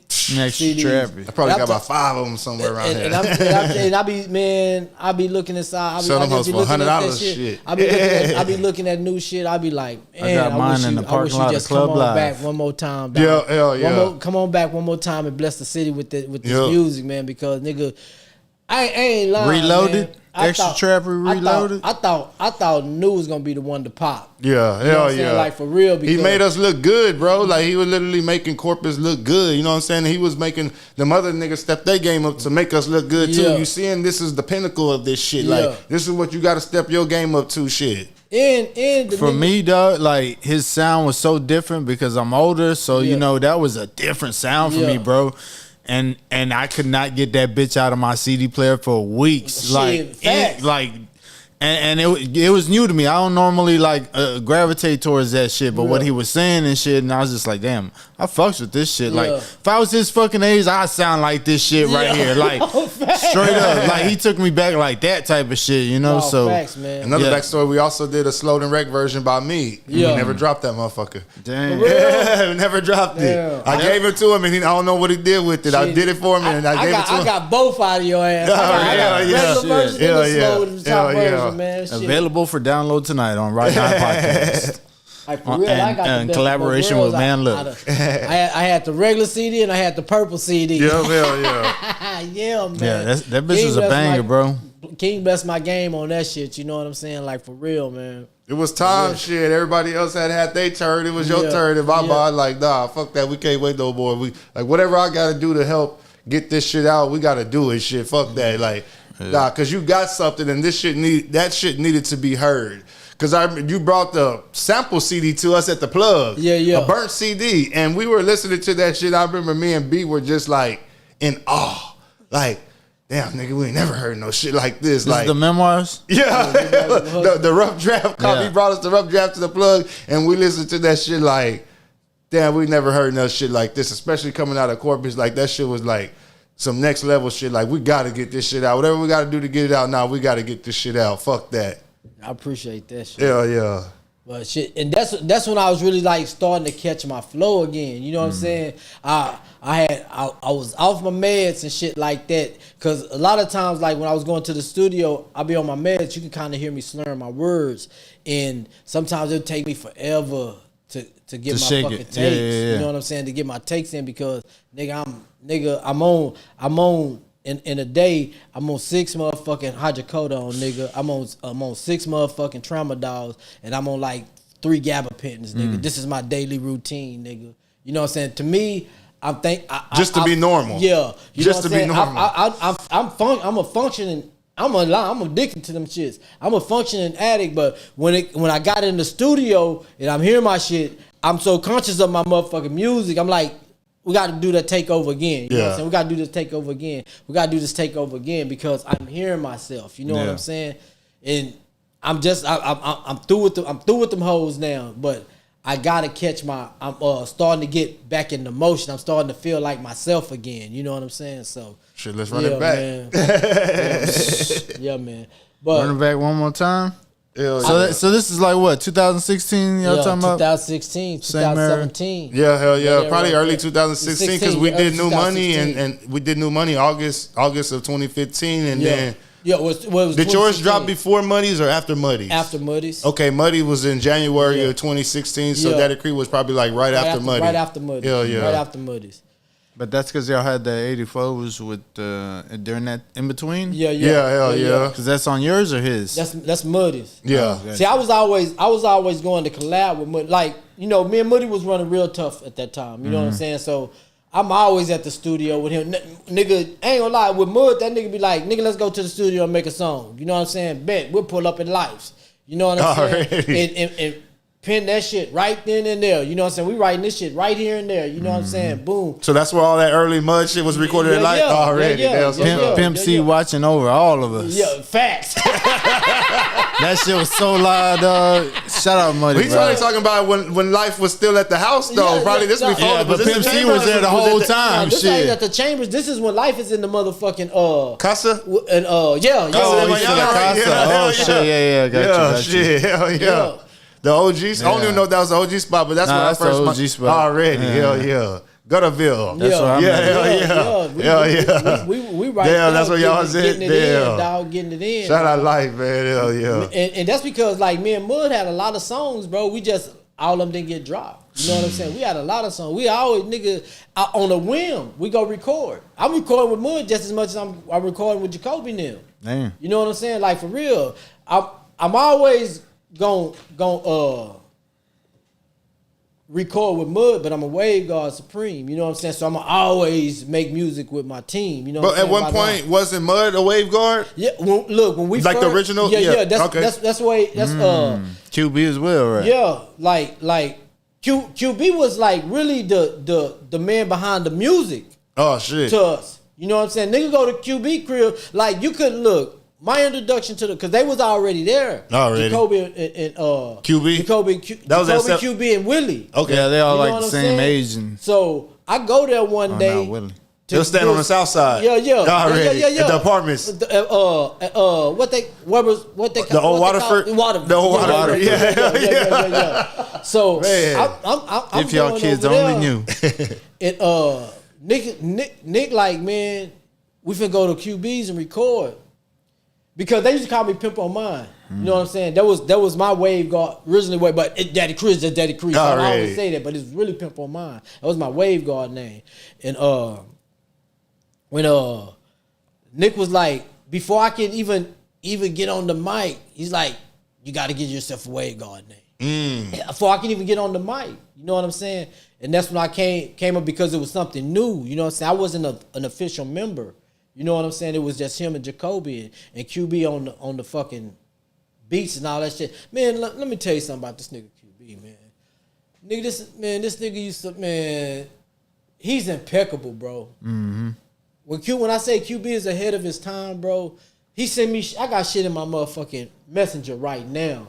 Beats that he always send me at least once a month or once every 2 months. And I ain't just talking about a beat. I'm talking about strings of them motherfuckers. Mm-hmm. QB is impeccable, dog, with this work, man. And, man, I remember we did a song. I eventually done the song over, but it was Dear Mama, one of these type of songs, you know what I'm saying? And, nigga, the beat was so live, nigga, like, before I even did the song, the shit brought tears to my eyes. I knew what the fuck I wanted to put to this song, dog. Just listening to the beat by itself, it was giving me all these different type of memories. You know what I'm saying? But we finally got Mud over there. This was Wayne first. Went from D Money to Muddy Water. Oh, and shit. Then he went to just straight Mud. You know what I'm saying? He was Muddy Water Wayne. You know what I'm saying? It was me, Jacoby, Willie Nichols, D Money, Slow, and QB. It's GMC days, right? You know what I'm saying? Yeah. Gino wasn't there yet? Nah, Gino wasn't there yet. Get Money Cartel? Gino wasn't like, Gino wasn't there yet. Gino wasn't there yet. I had been met Gino, but he was doing his own thing? Yeah. Already. Well, I didn't meet, I don't know if it was on some music type stuff at first when I met Gino. I just can't remember, bro. Already. You know what I'm saying? No. It was on some music stuff, but that was another thing I had to deal with Gator and them. If I'm not mistaken, you know what I'm saying. This was years before Gator and Mud started doing music together. You know what I'm saying. And One King. Yeah, that's when he was on the One King tip. Yeah, hey, he was sending me music way back down 31st Sundays through that shit, when he was on the One King. You know what I'm saying. So that was really like who we were. You know what I'm saying. That little group, but. I remember seeing videos of y'all would be together every fucking night. Shit. Yeah. Every night. Shit. Yeah. We like man. We really like, bro. The way Gone Supreme, bro. You know how much music we got, man. Like I got majority of our stuff in there. Not everything, but I swear I probably got about 65 or 75% of our music in my phone. You know what I'm saying? If Gino ain't got everything, you know what I'm saying? If QB ain't got the other half and Gino got the other half, you know what I'm saying? I got majority of what the shit we recorded, you know what I'm saying? Sometimes when we go on a trip or sometimes out of town or something, I chunk that bitch in and Kobe would be like, damn, nigga, I forgot about this song. Damn, nigga, I forgot about this song. Damn, I forgot about this song. We got a lot of fucking music, but when we was doing music, we was just doing music, man. This shit is for us. We ain't even putting that shit out. We just listening to us and the songs that we making. We get a motherfucker be like, man, we want y'all on the show and shit like that. Nigga, we gotta rehearse all this shit. We gotta pick out what the fuck, you know. Look, one motherfucker that know everything, every fucking song and everybody's verse was Gino. Knew everybody's verse, no matter what. So, and Gino raps too. You know what I'm saying? So, we be on stage. Gino the hype man, you know what I'm saying? Because wherever we missing, you know, he backgrounding us for us while we rapping. So already. He got us covered, you know what I'm saying? Gino was one of the ones like that, but he got your ad libs. Yeah, he got the ad libs for us, man. So that's how like kind of the original wave. Yeah. That was the original. And like don't nobody even know that like when Mud started Mud Gang, I was supposed to be a member. I drove all the way. Remember, you was riding like hell. Yeah, I remember. Remember when we was all in Austin? Yeah, I got the. Oh, it ain't up there no more. But I used to have the flyer up there. Yeah, remember we was all in Austin? Yeah. It was ESG. ESG invited us. Yeah. I was up there. I went up there because of that. Yeah. Me and Mud had to talk. You know what I'm saying? He told me, Creon, come up here, man. I got the show, man. I want to talk to you also. You know what I'm saying? Because Nitty was already Mud Gang, right? Yeah. What? Not well, was Ryan was repping it like a motherfucker. He might not have been official. Nitty was. This is when he started like hanging around D Money on the regular. Mud on the regular. This is when like they friendship started kicking in and stuff like that. And Mud was telling me, look, man, I'm finna start this Mud Gang group. I want you to be a part of it. And as bad as I wanted to be, you know what I'm saying? I'm over here. You feel what I'm saying? Like for me, I don't click hop. Yeah. You know what I'm saying? Like I always felt like it was an affiliate. Yeah. From you know, I always felt like, you know what I mean? Like you still your people, but we fucking cool with shit with y'all too. Yeah. We got y'all. For me, it was just like anytime me and D Money did a song, it was like Daddy Cree and D Money or D Money and Daddy Cree. That's just what it was. You know what I'm saying? Like we wasn't no group or nothing like that. We were just two niggas who made good music together. You know what I'm saying? And that's one thing I always say, like, nigga, me and D Money made good music together, man. You know what I'm saying? I would always tell them, I like, because there's a lot of songs that I've done with D Money, man. And I know just by me being there, I brought the best out of them. And I always tell them, I like, boy, you know, you be on some of these tracks and you ain't giving your best. But bitch, when I come around, nigga, you be on your best shit. You know what I'm saying? And you get some of his best verses from fucking with me. You know what I'm saying? Or shit, I dropped some of my nicest shit fucking with D. You know what I'm saying? Like, for real. I dropped some of my nicest shit fucking with D. You know what I'm saying? But I just think that, like, we were so locked in with each other as homies, you know what I'm saying? Because he put me on the first song with him. You know what I'm saying? And in all honesty, every song I did with him, did with D-Money, was a D-Money. He financed the shit. Yeah. Creed, let's go. But that's what I was just about to say too. It was never promoted as you were a featured artist. It was always like and Daddy Creed and Muddy, or Muddy and Daddy Creed. It was never Muddy featuring Daddy Creed. Earlier whose album that was on. You know what I mean? Because it was Mud. Mud was always could have been on both. Let's shit. go to it could have been literally. Let's go to Life and record. You know what I'm saying? The shit.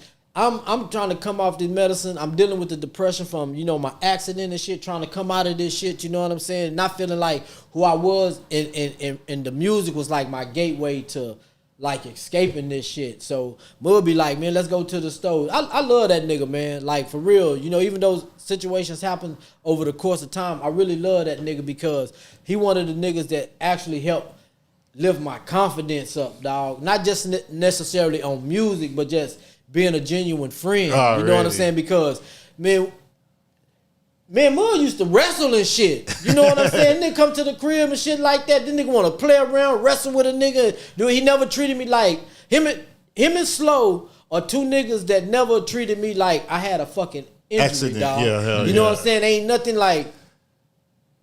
And even though these niggas didn't meet me, not Slow, but like Mud didn't meet me till after my accident. Already. You know what I'm saying? But to him, I ain't never had no accident. You know what I'm saying? Now, this is my nigga, you know what I'm saying? So we always had that type of brotherhood or that little type of friendship with each other. You know what I'm saying? And shit, that nigga come to the crib, pull up, let's go, and we gone. You know what I'm saying? I'm going for damn near half the day from the crib. But he the one, like, just doing music with him, like, helped me build my confidence back up just as being a, you know, Daddy Creed, period. You know what I'm saying? So for me, it was always bigger than the music, man. You know what I'm saying? It was the friendship that meant more to me than the music. So I just like know that, like, when me and that nigga got on the song together, nigga, we made good music. And not only did we make good music, nigga, we made classic music. You know what I'm saying? Shit that, like, nigga, I remember one time, nigga, I'm coming out the weed spot one time, and a white dude is coming in. You know what I'm saying? To come get him some weed. And he's from San Antonio. I found out this later after the little talk. And he was like, say, man, ain't you the dude from that video? And I was like, what video you talking about? Because I'm in quite a few videos, you know what I'm saying? He's like, now I'm talking about you was sitting on the hood of that car talking about I lost half my foot, but I ain't half stepping. That nigga say, man, that's one of the coldest fucking bars I ever fucking heard in my life. You know what I'm saying? I like, yeah, that's me, man. He like, say, man, you wrecked that bitch. You know what I'm saying? This dude from San Antonio. I don't know this dude. I remember you told us that, hell yeah. From nobody in the world, bro. But that's the kind of impact on the music that, like, Mud had in my life, man. You know what I'm saying? I dropped some of my best shit fucking with Mud. Straight up. Hell yeah. But this is what I want to say. You have a love for slowed and chopped music. You know what I'm saying? And doing DJ King's rendition of it, dude. Yeah. When did you first get into DJing? What made you get into DJing? Slowed and wrecked. Yeah, hell yeah. Well, I went through whole different things of names to try to call, and that's just what I settled with. Hell yeah. But actually, out of respect. Yeah, for sure. Just listening to, I can't sit here and lie and be like, oh, I've been listening to Screw since 9-2 and 9-3. Yeah. I was 7-8 years old, 9-2, 9-3 type shit. You know what I'm saying? So I probably didn't really I probably heard Screw whenever I was younger, but whenever I really got on it, which I'd have to credit that to like Napster. Yeah. To y'all that don't know what Napster is, it was a thing on the internet where you go and type in a song and it would download the damn song and you could keep it on your computer file and listen to it. So we was downloading all this DJ, me and my brother on the computer downloading all this DJ Screw shit, and half this shit probably wasn't even DJ Screw. It was probably just labeled as DJ Screw, you know what I'm saying? But we're listening to all this shit like slowed and chopped and it's all badass and shit. And my brother discovers a program on a computer. My grandma and them always had like turntables and record players and shit like that, and we would always fuck with, but they never had 2 turntables and a damn crossfader or a mixer. You know what I'm saying? It was always just turntable, but never nothing that put it together to be an actual DJ. So my brother discovers this program like in 1999 called PC DJ. I come home from my homie's house one day. He's like, nigga, I discovered this program where you could like screw and chop the songs. That's what he had said. And he's like, fucking, I'm like, I'm like 14 at the time. My brother's like 12. So he's on there literally showing me how to do this shit. Now, it wasn't Screw Lab. It was called PC DJ. And I don't even know if you could slow it down, but I knew you could chop it. I don't even know if you could slow it down, but I know for sure you could chop it on PC DJ. You might have could slow it down. You have to look on Google and see that the fucking software, they probably have the thumbnail, what the shit used to look like. But so that was like the beginning of us doing like not even mixes, just fucking around with songs. But then not too long after that, DJ Screw passes away, and we know that we're not gonna be able to hear none of these new songs because obviously DJ Screw can't do them. And they had like Michael Watts and other DJs, but no disrespect to Watts and none of the other DJs, but they just wasn't doing it like Screw. And to me, like Screw is like, when I think of Screw, I don't just think of a song slowed and chopped. You know what I'm saying? When I think of Screw, I think of an instrumental playing for fucking 2-3 minutes. Bam, then he starts bringing in the song, to, you know what I'm saying, from that instrumental, and you're going to scratch with the intro to that song for maybe about a good 30 seconds to a minute, and then let the song play, do bringbacks, all types of shit. You're going to hear niggas talking on this, shouting out their hoods, all time. You know what I'm saying? Like, that's what a Screw tape to me would. You weren't really hearing that on nothing else but a Screw. Because to me, like I always tell people, listening to a Screw tape to me is almost like listening to an audio book. Because you're listening to the shout outs. Some people don't even know on some of them tapes, Fat Pat is shooting slugs at Lil Kiki. You know what I'm saying? On some of the Screw tapes, ESG is shooting slugs at Lil Kiki. But to everybody that don't know, they just think that they all fucking friends. But if you listen to within the tapes, they're all stories. You know what I'm saying? So that's why I kind of like the DJ Screw tapes and fell in love with like the DJ Screw style, because it was more of like the stories being told on the entire tape and not just the one song. So whenever we did get like the equipment, that's why we started off with no microphones or nothing, just doing it, trying to do a DJ Screw style, but it was coming out more Michael Watts style because we didn't have like the homies over at the house. We're doing this shit at my grandma's house. She's not allowing 30 niggas to come over. And besides that, we ain't even got no microphone to fucking rap or do no shit. So by the time I did, let me see, I ended up going, I would do all these mixtapes because I was doing like hella mixtapes, and I would end up getting like a cheap ass microphone. But by that time I was a little bit older, out of high school, and when you out of high school, you ain't just hanging with niggas like you is maybe on the north side, but on the south side, you wasn't just hanging with fucking a whole group of niggas like I was when I was in high school. Maybe 5 of them niggas is still around, you know what I'm saying, after high school type shit, you know what I'm saying?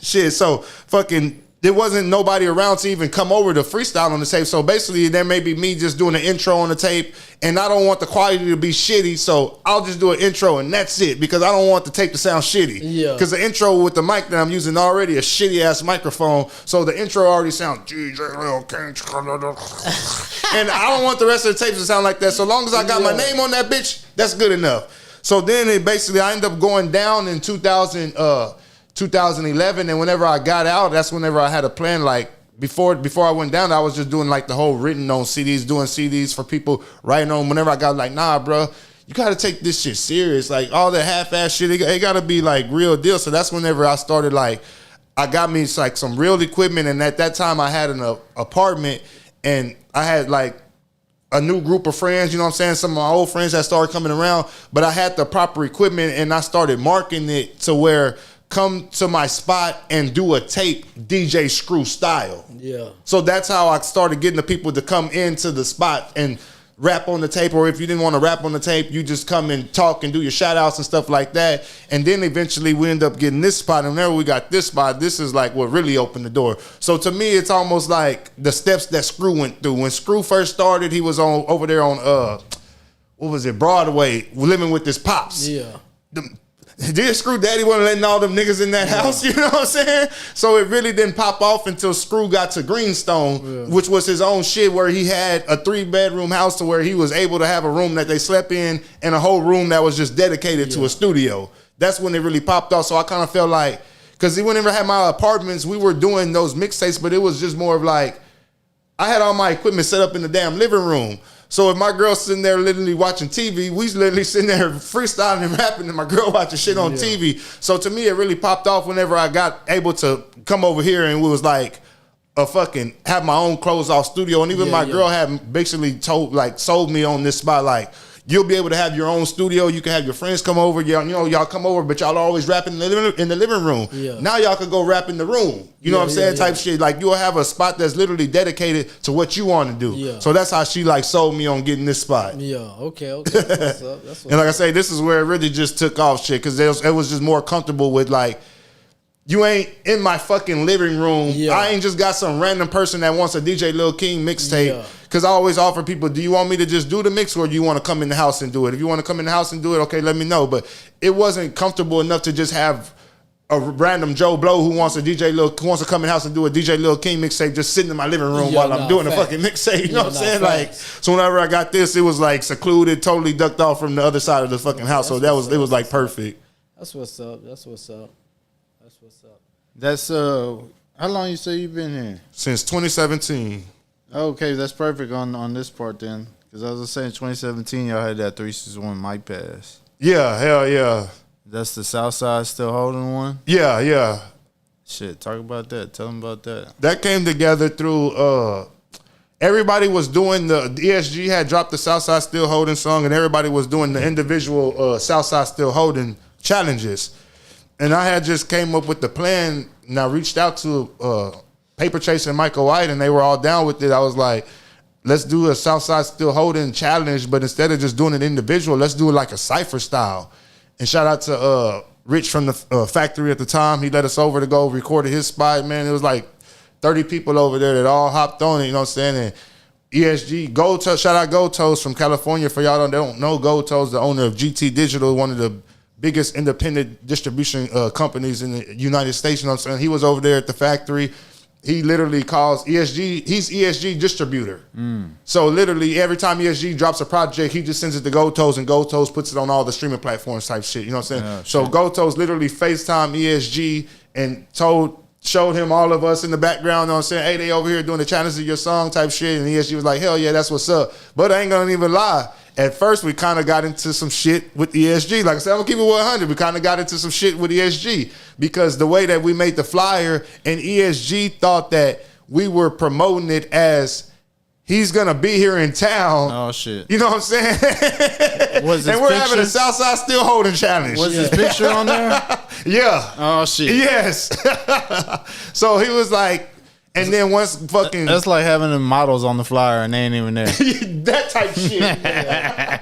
It's also the same principle. That's funny as hell. So we didn't promise shit. Basically, once we got it squared away and we had to break it down to ESG, like, no, the people know that it's not, you're not coming. Like, they know what we're doing, because he just didn't understand from afar. Like, he thought that people would just assume that it's going to be a concert and that where the fuck is ESG, and if he's not there, then that falls on him. That makes him look bad. So we had to basically like square it off with him to ensure him that the whole fucking city of Corpus knew that it was just a fucking cipher. And that he would not, because I had to do a revised flyer. Now I think I had to do a revised flyer. I figured I can't remember who did the flyer, but I had to do a revised flyer, and the revised flyer basically said ESG will not be present. Oh shit!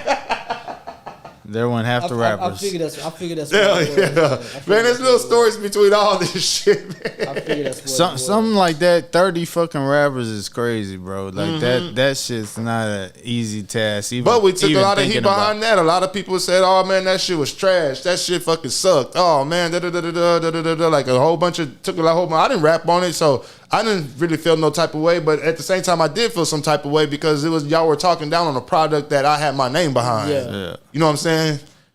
And then, but you know, you can't win without your haters, man. You got to have straight them, up. you know what I'm saying? You ain't no if everybody like your shit, that mean everybody dick riding, dog. You know what I'm saying? We always got to have a little critique in our shit. Hell yeah. We always got to have a little critique in our shit because all that shit does is fuel the fire for a nigga to get better. You know what I'm saying? Because, a lot of people don't like my shit. You know what I'm saying? Yeah. And I'm cool with that. You know what I'm saying? I'm cool with that. But go get your favorite rapper, nigga. And then that's us. Have me and that person do a song together. I'm gonna cook his ass. Yeah. You know what I'm saying? You always have that mentality. So that shit just add fuel to the fire, and it just make you better, bro. If you ain't got no fucking haters, dog, man, shit, everybody just dick riders, and you don't need no dick riders. You don't need no dick riders. You need fans. And to me, there was different levels of rappers on there. Like we didn't discriminate and say, oh, This is the qualifications. Like we have people on there who have been rapping for goddamn 15 years. We have people on there who had only been rapping for 6 months. You know what I'm saying? You know what I'm saying? 25 years. 25 years, and some people that only been rapping for 6 months type shit. You know what I'm saying? And so to me, it wasn't like, don't judge it. It wasn't to be judged by the whole product. You know what I'm saying? And that's how they tried to judge it by like, that whole thing sucks. But there were standouts. There were some people that didn't stand out. You know what I'm saying? But don't judge it by the whole product. That shit should have been judged by this person went hard, that person went hard. Because when you watch a cypher, when BET does a cypher, usually you already rank them. Even right. You don't even with so and so went hard. Even with the XXL cipher, you know some of them niggas is trash as fuck.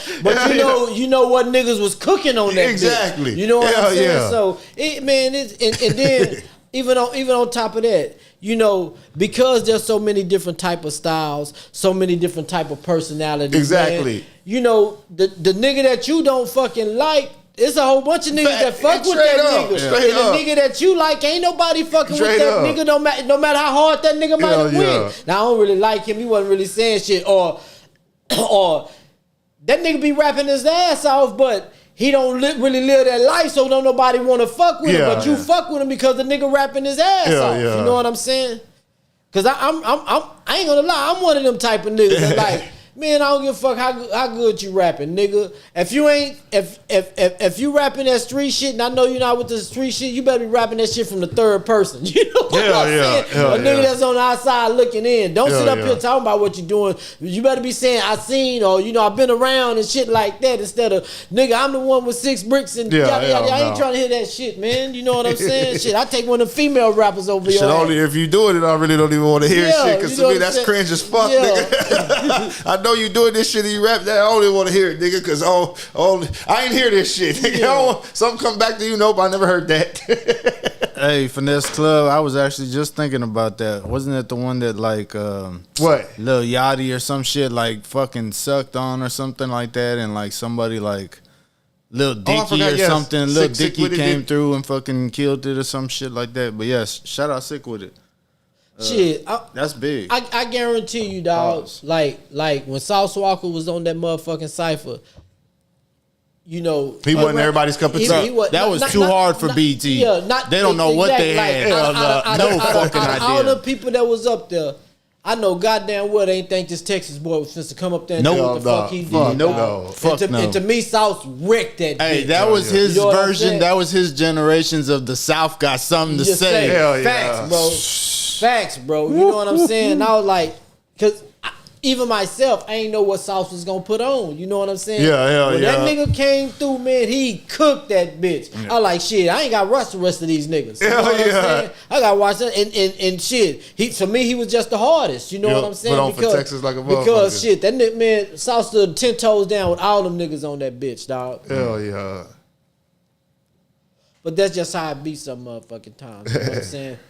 Now, going out from outside the music, the podcasting, you know what I'm saying? Like, you had the Wave Cave. The cave. Y'all tried to do that when we were in the cave. I remember that too. Y'all were like, oh, you got the cave, because y'all had the Wave Cave at that time. Okay, my bad. No, but you're right though. We did have the Wave Cave at that time. Yeah. But y'all come from that part right there to this riding high.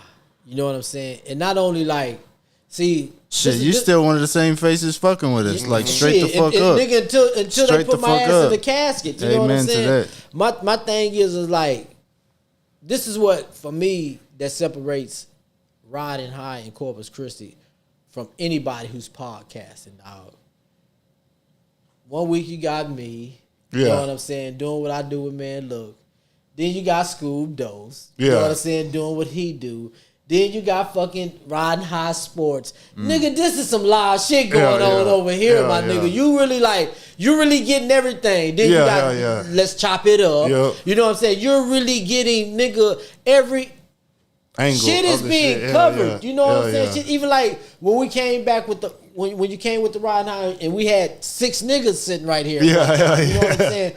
Nigga, we was going over everything. On like 3 mics. You know what I'm saying? And then like, you know, it's so entertaining, it's political, it's all this shit that's going on, you know what I'm saying? Because we talked about a lot of different things, you know what I'm saying? And the way that it's broken down now, you know what I'm saying? It's even, to me, it's even liver, you know what I'm saying? The way it's broken down into sections, because with myself, you know what I'm saying? With Man Look, you're getting like real life stories, you know what I'm saying? Like real life stories. With Scoob Dose, you know what I'm saying? You're getting your artists and shit, you know what I'm saying? And the shit that they got going on in the city and shit like that. You getting just strictly music, local like local shit that's going on the music scene, right? And then with Riding High Sports, nigga, you're getting what the fuck's going on in sports, whether it's local, whether it's like yesterday with the wrestler dude. And I'm like, I'm just like loving how it's going, you know what I'm saying? And then you know with NFL, whatever's going on in the league, whether it's basketball, NFL, the shit like that, whatever's going on at that time. And then you know with Let's Chop It Up shit, nigga just chopping it up and on whatever, and then sometimes you just have the part where you just live DJing and niggas just rapping. You know what I'm saying? So like, nigga, it's so many platforms. Concert series. The concert series. You on one of those? It's so many motherfuckers. Shit, that one was live as fuck, actually. And I remember that when you did yours. My birthday. That's right. Last year birthday, what's name, boy? I was lit up in this bitch too, boy. See, I wanted to give that like a screw house vibe. So to me, that was almost presented from my aspect as like, let's try to do just like a screw house shit, you know what I'm saying? That's why let's play the music before we even start the actual tape. You know what I'm saying? Because I'm pretty sure that's what they did over there, you know what I'm saying? I remember you describing a screw tape to me as a party on record. Yeah, and that's what I was saying earlier about like a story, you know what I'm saying? So some were stories, some were parties, you know what I'm saying? It just depends on the mood.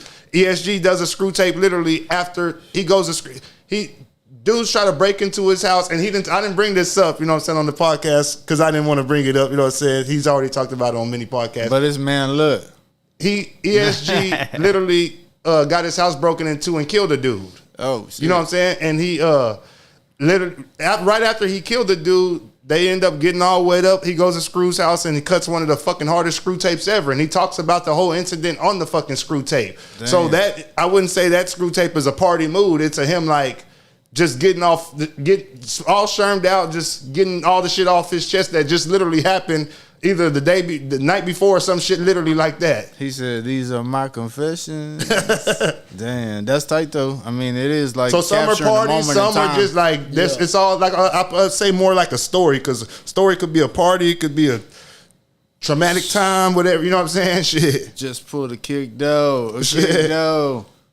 Some real shit. Like, I'll send you that tape. You'll love that motherfucker. Yeah. So my question to that is like, what was the idea of riding high and the use of so many platforms under this one umbrella? You know what I'm saying? Shit, they still coming.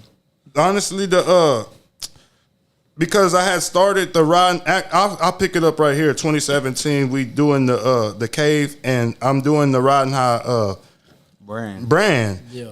But I'm also working. People didn't even know this. Some people may have, but when we were doing the Cave, I was working at Key Wit, bro. When we would do the Cave, we wouldn't even start them episodes till like 10 o'clock at night. Yeah. Man, I'd have to be up at fucking 4 o'clock to be at the plant in Ingleside at like 5 o'clock in the fucking morning, 5:30 in the fucking morning type shit. So I'm fucking dying, but also I'm still like people barely figuring out what Facebook Live was. Yeah. But also I'm also like still like fucked off with the plug shit, and my whole mind is like, fuck that. I'm going to fucking Kiewit. I'm finna get some fucking money because I know they make money out here at the fucking oil field. As soon as I get, it was supposed to be a turnaround. You know what I'm saying? The job was only supposed to be a turnaround, 45-day turnaround. So I'm like, I'm finna work these 45 days, stack my motherfucking bread, and I'm finna go open up me another motherfucking store. Yeah. So the whole time I'm thinking of a fucking brand. I'm out there working with some of my homeboys who used to come to the plug and spend money with me, and they literally are trying to get on with the company permanently. Yeah. So they doing all this extra shit. We all getting paid the same, but they over there acting like supervisors, acting like foremen. Like, bruh, this shit just a turnaround. Y'all ain't even got to be doing all that extra shit. But they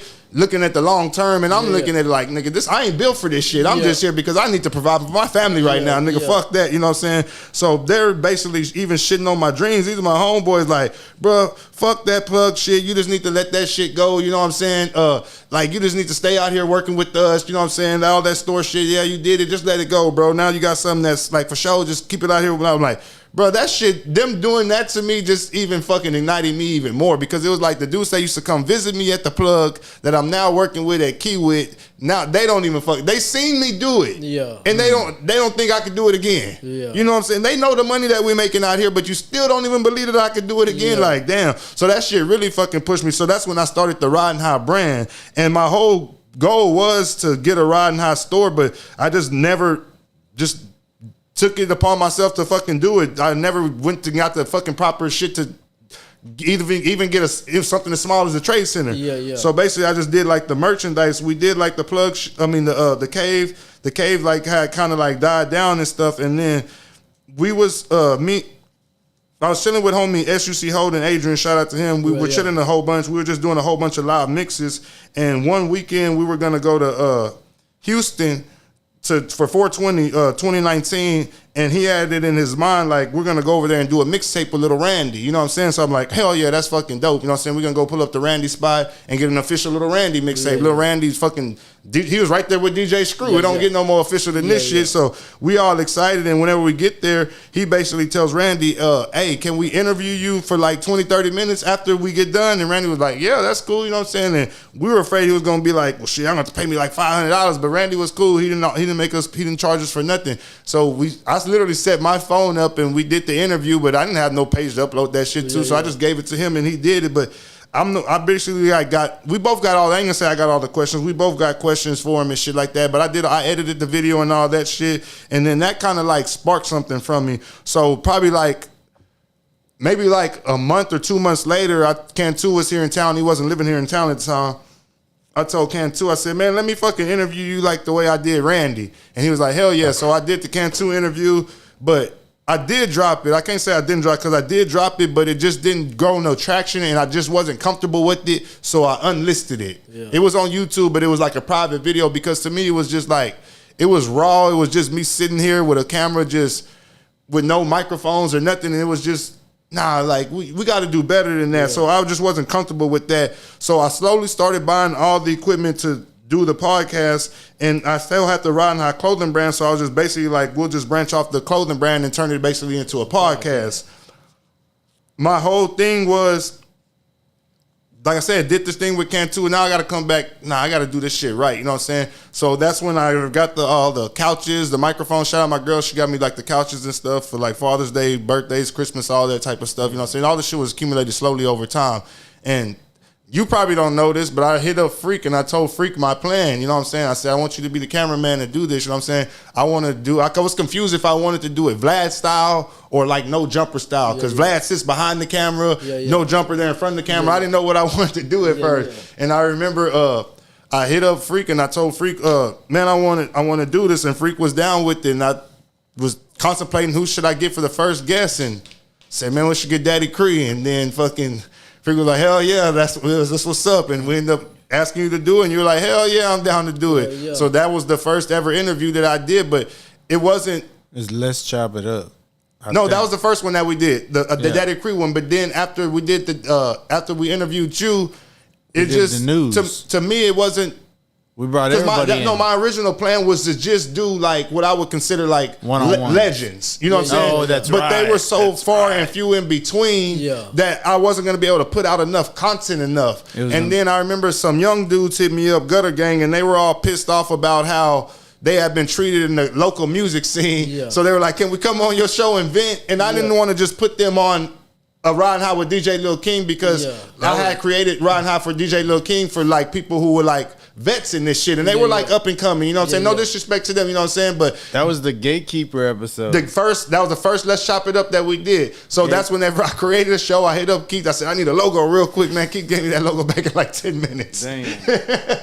And shout out Keith. I don't even think he charged me for that shit on the real. I think he gave me that shit for free, man. I don't even remember. He may have. If I ain't mistaken, he gave me that shit for free. We bought the youngsters on here. They let them air out their grievances that they had amongst the music scene. And then that's whenever I think it sparked the idea of like, well, we should just do a show and bring people in there and just let them talk about like topics that are going on. And I started thinking about who should I get? Like, I wanted to get people that were comfortable in front of the camera and that actually had something going on. You know what I'm saying? And my whole thing was to get people who had something going on their own. So this could also like I always say like a, I ain't gonna say like a screw tape, more like a Swisher House tape for y'all that listen to Swisher House, because Swisher House is like under the Swisher House branch, you had like Chameleon there, Slim Thug and all of them, and they all branched off to do their own thing, but they were still under the Swisher House umbrella. So to me, it was like, come over here, do the Riding High podcast, do the news, but then when you leave, go home and open up your phone and talk about topics on your own also. You know what I'm saying? Like, just use this as a catalyst to build your own shit, you know what I'm saying? So that was my initial plan, was just give people a platform to build their own platform. You know what I'm saying? That was the whole concept of the Riding High News shit. So that's how we end up doing it. I reached out to you and asked you if you wanted to be a host. I reached out to Alex, John Bell, XP, man, who else was one of the originals? Who else was originals? Arson Banks. Man, let me see. I have to go back and look real quick. Let me see. It ain't gonna take me that long. We used to be up in this motherfucker 5 or 6 deep. Yeah. This whole wall over here. We're real controversial. Many motherfuckers talk about such and such died and Scoop Dose was an original, right? Yeah, Scoop. Yeah. Was original too. You know what I'm saying? So the only original ones that are left from day one would be Scoop, Bell, you, Alex, and Freak. And everybody else came on later. Shout out to everybody else who came on later. And shout out to everybody else who ain't with us no more, man. We ain't no love lost. We still got love for y'all shit. Oh shit. Door's still open too. For damn sure. Door's still open, man. Yeah, so that was like how we started with like the news, and that was like 3 shows, and then I can't remember what the 4th show was. Was it Droopy show? Droopy and podcast. Droopy wanted to do his own show, so that's when we tried to do the conspiracy show. We did like 5 episodes of that. It just didn't really take off the way I guess we thought it would, you know what I'm saying? And that's whenever we just started doing other shit. Freak's whole thing was like everybody needs their own show. Because it was like I said, it's like everybody is their own person, and that was my whole goal, for like everybody to be, just use this as a catalyst. So use this to build your own shit. You know what I'm saying? Use this to sell whatever merchandise you got. Use this to promote your rap career, whatever the hell you do. Use this as a catalyst to promote what you got going on, because ain't many people giving opportunities to people to be on platforms looking good, you know what I'm saying? Good quality audio, good quality visual, and giving people opportunities to just get their shit off. Yeah. For sure. And that's, I think, what differentiates us from other pods is that we usually get life stories. Yeah. And I know a lot of people don't like Vlad, and he takes a lot of controversy, and we don't necessarily get down Vlad style asking like the controversial questions and shit like that. But I feel like we do it Vlad style to where we go in depth. Yeah. We don't just do surface interviews. We don't start interviews off talking about, man, so what did you think about Tupac and Biggie? Like you know, we don't talk about other shit. We don't necessarily. Half the time that I can remember watching or doing an interview where we were talking or somebody brought up somebody else. You know what I'm saying? Other people's business. Other people's business type shit. You know what I'm saying? Like, so I think that's I think that's our niche, is like we get life stories out of people. Literally, you want to see hear somebody or watch somebody's life story, go watch damn near any fucking Riding High interview that they did. Yeah. Straight up. Yeah. And that's kind of like where I take it with Man Look, you know what I'm saying? I be having people like months in advance. You know what I'm saying? Because I don't want to be like too much last minute trying to get somebody. Find a guest and shit like that. So I'll have like September getting ready to come up. I already got 3 or 4 people. You know what I'm saying? It's just getting their ass a date set for them. You know what I'm saying? The people that I'm dealing with. A couple of them have like not necessarily pulled out to be pulling out, but they have to switch their date or something like that. You know what I'm saying? Yeah. And one thing that I did want to get was a king interview. You know what I'm saying? Like, I wanted, this fun as fuck. Hell yeah. I wanted to get your interview because like, even though like they see your face, you know what I'm saying? They or they hear you in the background. You know what I'm saying? Dealing with us. Well, we need to know the mind behind the man. You know, the mind. The madness behind the mind. Yeah. You know what I'm saying? Like, okay, who put this together? How did it come into fruition? Where's Ridin High Podcast going? You know what I'm saying? What other shows are you know what I'm trying to say? Yeah. These different type of things. So even with that, what do you see Ridin High 5 years from now? Before I answer that, I just want to say this, like, it goes back to almost like the plug shit and just giving opportunities. Yeah. Letting people come in there and buying their CDs. We were also real famous for, remember, people used to come in there and freestyle. We would record the people freestyling. You know what I'm saying? People would literally come to the store, not even buy nothing. They would just come in there and be like, hey, can you whip out your phone and freestyle and post me on Facebook? And go ahead. I didn't care if you sucked or if you were good. Because sometimes, I remember we posted one dude one time and he was drunk as fuck. And that shit caught hella fucking views. You know, back in those days, Facebook wasn't even counting views. You know what I'm saying? You just had to see how many people liked the shit. You know what I'm saying?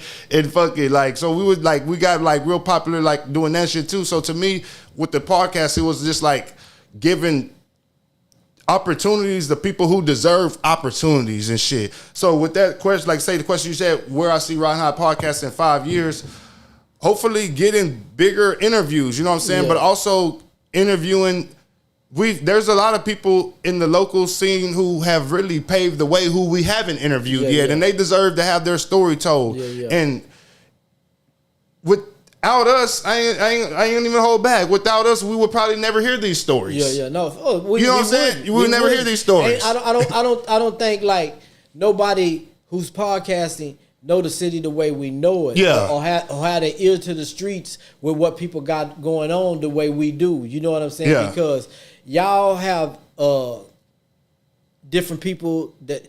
Put it like this: we know a lot of the same people, but it's a lot of people that we all know that we don't know. Facts. You know what I'm saying? I don't know everybody. Freak, no, I don't know everybody.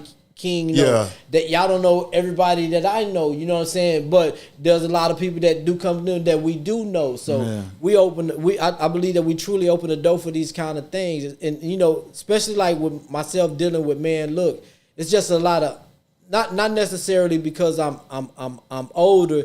It's just like. It's some spanking that need to be done out here, bro.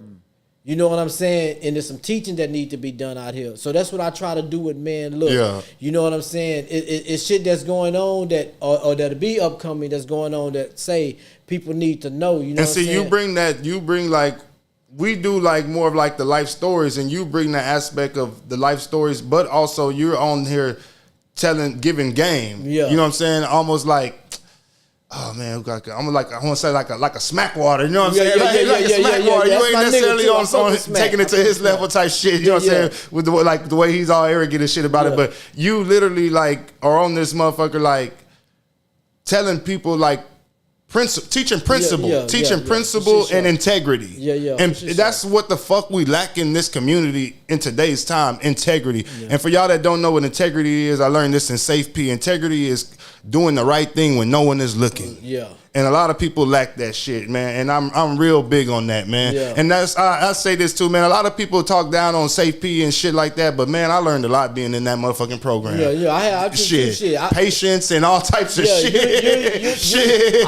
I said quite a bit, to be alive, man. You know what I'm saying? Hell yeah. That's what if it's anything I ever took from, because I remember myself, man. If it's anything that I ever took from Safe P, it was most definitely that, man. You know, the big nigga, you got to be conscious of what the fuck's going on around you, bro, because if you're not, you get swallowed up in this thing called life. Dog. Hell yeah. Real shit. Your ass will get swallowed up if you're not conscious of what the fuck going on around you. You really got.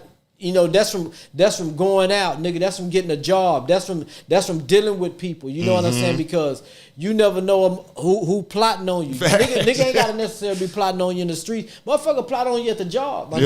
You know what I'm saying? Nigga could plot on you at the bank. Yeah, your bank teller could be plotting on you. You know what I'm saying? Like you were just saying, you know what I'm saying? Get niggas out the living room and to this is a safe space right here. Facts. All that shit over there ain't for nobody. Yeah. You know what I'm saying? Because motherfucker walking, looking around your house, nigga coming over here for an interview, but shit, he see some shit up in there that he fucking like, you know what I'm saying? Because we don't know, we bring some of these people in, but shit, we don't know, nigga don't know motherfucking intentions. Facts, you know what I'm saying? Hell yeah. Nigga see something that he like up in that shit for, you know what, the fucking dough kicked in. Yeah, you know we ain't got no podcast. You know what I'm saying? Shit. All that type of shit. So, you know, to be aware is to be a fucking alive, Facts. Man. You know, just in life general, man, you got to be on top of your shit or you get swallowed up in this thing called life. And that's what we are lacking. Niggas is doing shit without being conscious of the shit they fucking doing. Niggas is putting shit in people's face without being conscious of who the fucking face they putting it in from, because everything you do ain't for everybody, or man. leading the youth wrong, you know what I'm saying, and you leading the youth in the right way. Like, you ain't sitting here on some dumb OG shit, you know what I'm saying? Like, I watch all them podcasts, them niggas from California, and they sending their little homies out there to crash out, man. That's dumb. Like, put your little homies in, teach them to be in positions like the way you at the store, you know what I'm saying, the brand, like show people that what we weren't shown. We weren't shown that being black, you could own shit. I didn't ever think I would have a clothing brand or anything like that. I thought I would just be buying clothes from the mall or fucking Wieners or wherever the fuck we bought clothes for the rest of my life type shit. You know what I'm saying? The thing about, like, just talking about the clothing brand, when you get into that part of the game and start having knowledge of that shit, nigga, you'll realize, nigga, I ain't gotta wear nobody's shit but mine. You know what I'm saying? Like this here. Nigga, don't know, this is made. It's a Wade Goss Supreme shirt. You know what I'm saying? Nigga, you wouldn't even know it if a nigga didn't really too much say nothing. But this is my brand that I got on. You know what I'm saying? Shout out to Clint Peabody for designing this motherfucker. You know what I'm saying? But this all shit. You know what I'm saying? And the majority of the time I walk outside because I take a little piece from Dr. Dre, you know what I'm saying? Nigga, I'm either in all black or I'm in a white tee, you know what I'm saying? A fitted tee or something like that. If I ain't dressed up, nigga, I'm in my shit. Yeah. You know what I'm saying? Nigga, why do I have to go spend all this money on this other shit when I could be wearing me, bro, with the same fucking quality material, you know what I'm saying? And with my thoughts in my mind on that shit. You know what I'm saying? And you look at it like, I spent $30 for this shirt, nigga, I could get six shirts in my brand for that price. For that price. Shit. Facts, bro. You know what I'm saying? Start looking at shit like that. Not only can I do that, I got enough following to where I can dress myself for free. Yeah. You feel what I'm saying? Yeah. And make the money back off of the people who appreciate me, who like what I got going on. You know what I'm saying? I can dress my fucking self for free.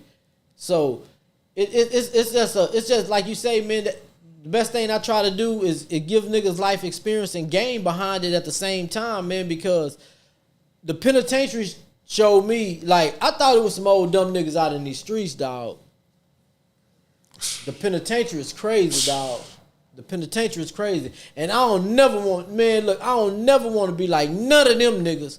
A lot of them old now, I won't be like none of them niggas, dog. And the thing is, there's a lot of young niggas that's heading toward that path, bro. Y'all gonna be some old dumb niggas, dog. You know what I'm saying? Y'all gonna be some old niggas with a trap. You think you trapping, but you're gonna be really trapped right here in your mind, nigga. You're gonna be in your 40s still thinking like you 22 years old, 23 years old, while it even advancing your fucking mind. Pick up a book sometime, bro. You know what I'm saying? I ain't talking about no fucking novel. You know what I'm saying? And you think you out here getting over on people's shit. That's the home of the get overs, nigga. Shit, you know what I'm saying? Shit. Motherfuckers is in that motherfucker doing big time for shit. Big time, For shit. nigga, Besides murders, motherfuckers is in that bitch for scheming, fraud, all types of, you know what I'm saying? Shit. Definition of con. Exactly. Hell yeah. Niggas is doing shit that, man, you couldn't even imagine trying to get money. Now these niggas on a 25 to 36 year sentence. You know what I'm saying? Niggas gonna be a little hot minute before they get home. Not everybody shooting at niggas. Not everybody killing niggas. And not everybody selling dope that's in that bitch. Not everybody a child molesters in that bitch. Nigga, it's some real live scammers up in that motherfucker, dog. You know what I'm saying? Hell yeah. I had bumped into one nigga who stole they stole $2 million worth of pharmaceuticals. You know what I'm saying? Only reason why they got caught up because one of the motherfuckers that was with him was an informant. Damn. You know what I'm saying? He set them up. These niggas, and I'm talking about a nigga in the midst of this nigga owned a plumbing company. You know what I'm saying? Got nice cars and everything, drive a Jag and shit. But shit, he thought he could have quick lick. Thought he was supposed to hit a quick lick. Nigga sitting in the penitentiary with 14 years. Thought it would go unnoticed because he got all that other stuff going on. Whole time, this nigga that they dealing with is an informant. You know what I'm saying? Another motherfucker in there tell you, gotta keep your mouth shut sometime. Motherfucker come by his crib, you know, he selling dope. He come by his crib, Mexican dude. Naive, he shouldn't even been selling dope. He's so fucking naive. Girl come to the door. He don't know this hoe wearing the wires. She talking about what such and such is that. Oh shit, he scores from me.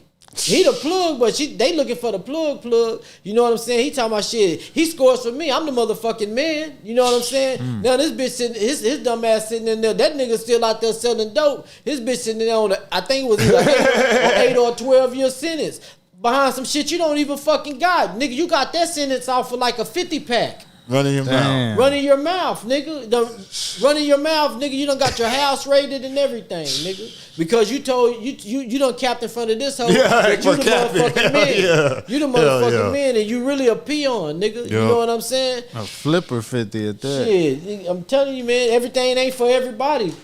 Everything ain't for everybody. It's all kind of crazy shit going on up in that motherfucker, man. You know. But you know, with that being said, man, you know, we know what the brother is trying to shoot for within the next 5 years, man. We hope y'all keep tapping in, man, and get real life stories from us, good entertainment, and just some real shit on the Ridin High podcast. You know what I'm saying? And fucking with Man Look, that's what you're gonna get. Well, let me ask you this: what are some of your goals for the future for Man Look? You know what, bro? It's really what you was just saying, but what I'm also one of the biggest things that I'm trying to do is like. It's people out here that's grieving, right? You know what I'm saying? We got people that have lost family members, people that got family members in prison and stuff like that. All different type of shit going on. People suffering from illnesses and stuff like that. And they're starting like certain kind of groups, certain kind of organizations. And not just them. It's like people are looking for a way out and don't know the resources and stuff like that. I want like Man Look to like be able to lead the youngsters to the resources they need to get out the game, dog. You know what I'm saying? Because they don't believe like, nigga, I can go to school and actually take the street knowledge of a hustler and make some real live legit money. I want people to be able to, who are grieving. Maybe I can't talk to y'all, but there's a certain Facebook group full of people that's grieving over the same thing. Yeah. I can go into this community and get the fucking help that I need and find the resources and things like that. So when it comes to Man Look, it's to always be honest and real, man. You know what I'm saying? And to give people an outlet or to find the resources they need in order to help better their life. That's what I'm trying to do with Man Look. Hell yeah, for sure. Got anything free? Shit, I was gonna bring up the screwed up community. I don't think you tapped on that. I thought you were going that direction, but then you started telling a different story. Oh yeah, well I was thinking the same shit. We started heading that direction. I'm looking at the video right now, and then you started talking about it. But then you went a different way. I'll tap it on that real quick. So, Screwed Up Community page was a page started by me and Adrian SUC Holdings. So, Adrian would come over here, and we would just chill and smoke, and I would just do like mixing. We weren't even recording or streaming or nothing. But then he was managing a page called Screwed Up Click Memes, and they would just post a whole bunch of memes on the page. And the motherfucking page had like 100,000 motherfucking people following the motherfucker. Dang. So one day I had an idea. It was like June 27th. And I had an idea. I said, hey, how about, I said, do you got the login for that page? He was like, I'm an admin. He goes, but I don't got full access. He goes, but I could stream and shit. I said, well, I think he had I can't remember what phone he had, but basically we got one of my phones that I had, and we logged in. We got his login, and we logged in into my phone, and I connected all my shit. And for June 27th, we did a live stream on that Screwed Up memes page. But it wasn't, like I said, it wasn't his page. He had just been made an admin. The admin, he had no idea what the dude was. He had been messaging the dude for like years, and the dude was nowhere to be found type shit. Dang. So every time we would do that, basically, he would come over and we would want to do a live mix. He would have to log in his Facebook account on my phone, plug in the shit, and then do all that. So we just can't, after we started to build up a following on that page too, we were basically thinking also like, man, we sitting here doing all this badass shit, getting all these people to new followers, and this dude's just gonna come out of prison or wherever the fuck he's at. Yeah. Cash in. Cash in, straight up. Appreciate y'all, but I got this. I got this from here. Hell yeah. Fucking takes y'all off of admin and shit. Yeah, exactly. So that's why we were like, nah, we just need to create a page of our own that we could do our own live mixes on, and we'll just post like Screwed Up related content, you know what I'm saying? And that's whenever we created the Screwed Up community page, and we started off by doing live mixes and just by posting screwed up facts and stuff like that. But that's our Screwed Up community page. So for y'all that don't know, me and SUC Holden run Screwed Up community. It's a page. I think we got like 70,000 followers now. We ain't too active on it like we used to be. We need to get back active on it. But yeah, follow that page too for y'all that didn't know. Yeah, every now and then you'll catch DJ Lil King live in the mix. Doing live mixes on there and stuff like that. And the page had grew so big, I ain't gonna even lie, we would have DJs hitting us up and be like, hey, can I come on Screwed Up community and do a live mix? Man, we would have DJs hitting us up from like Austin, San Antonio, Houston. And I remember this one DJ, he was like, we were like, I would ask the DJs, are y'all local? And they'd be like, no, I'm not, I'm in Houston. Everybody just assumed we were in Houston. Yeah. Literally, everybody just assumed that we were in Houston. So once we tell them, no, we ain't in Houston, we in Corpus, and they're like, oh man, all right, you ever come to Houston, let us know. Was one DJ hit us up, man, I can't remember his damn name, man. Oh, DJ Bugatti, yeah, DJ Bugatti, but AKA Screw Gotti. He was like second generation Screwed Up Click, like something that Al D had started. So he hits us up and he's literally like, hey, I want to do a mix on the channel. We're like, yeah, but we in Corpus. He's like, shit, I come down there? Yeah, shit. And we basically like, bro, we ain't got nothing to offer you. You know what I'm saying? We'll smoke you out and shit like that, but we can't offer you no money or no hotel or nothing. He's like, don't worry about it. He's like, I'm coming with my girl. We finna make a weekend out of it. You know what I'm saying? Just, you know what I'm saying? Just have everything set up. So we didn't even know. Dude pulls up. He's here and he pulls up. He's in a wheelchair.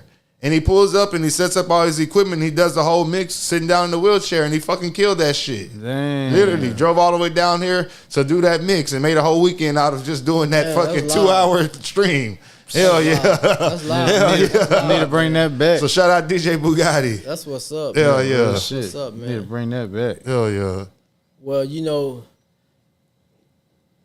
hopefully next week, we'll do like a part 2 for Justice for Preston, and I'm hoping to have it's supposed to be official. We actually locked in the date for the 21st. You know what I'm saying? Next Thursday with Trey Cavanis. You know what I'm saying? So this is like Preston's best friend. I don't even want to call them friends. I'd rather call them brothers because they were just that close, man.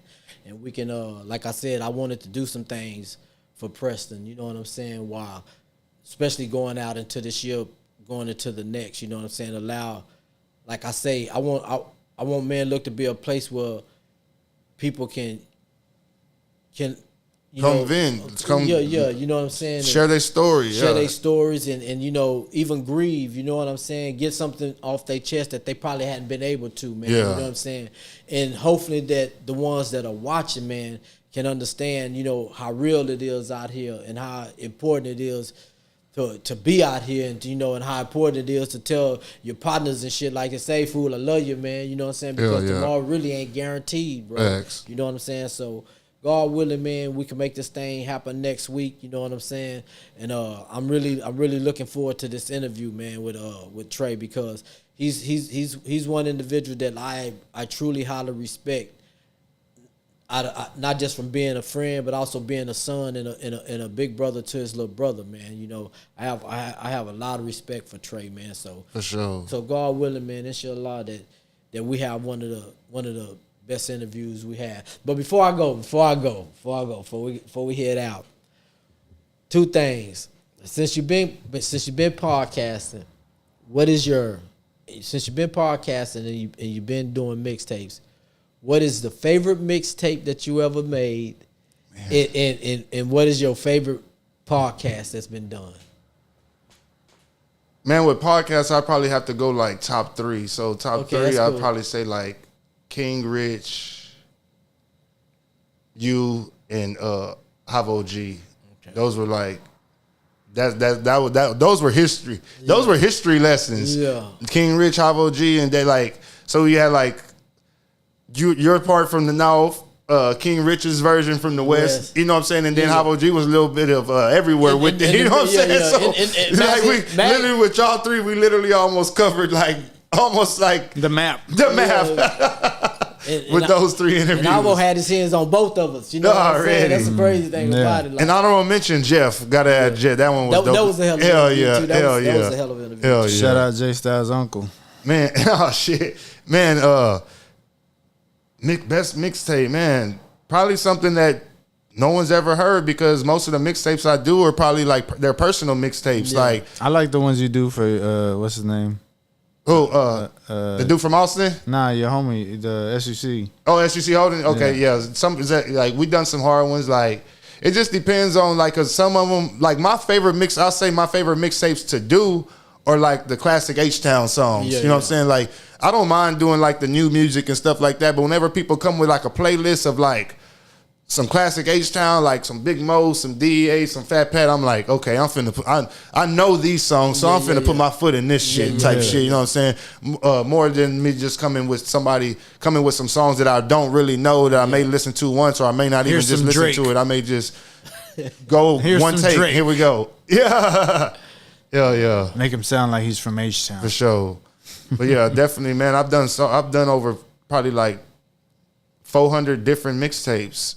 Damn. Yeah.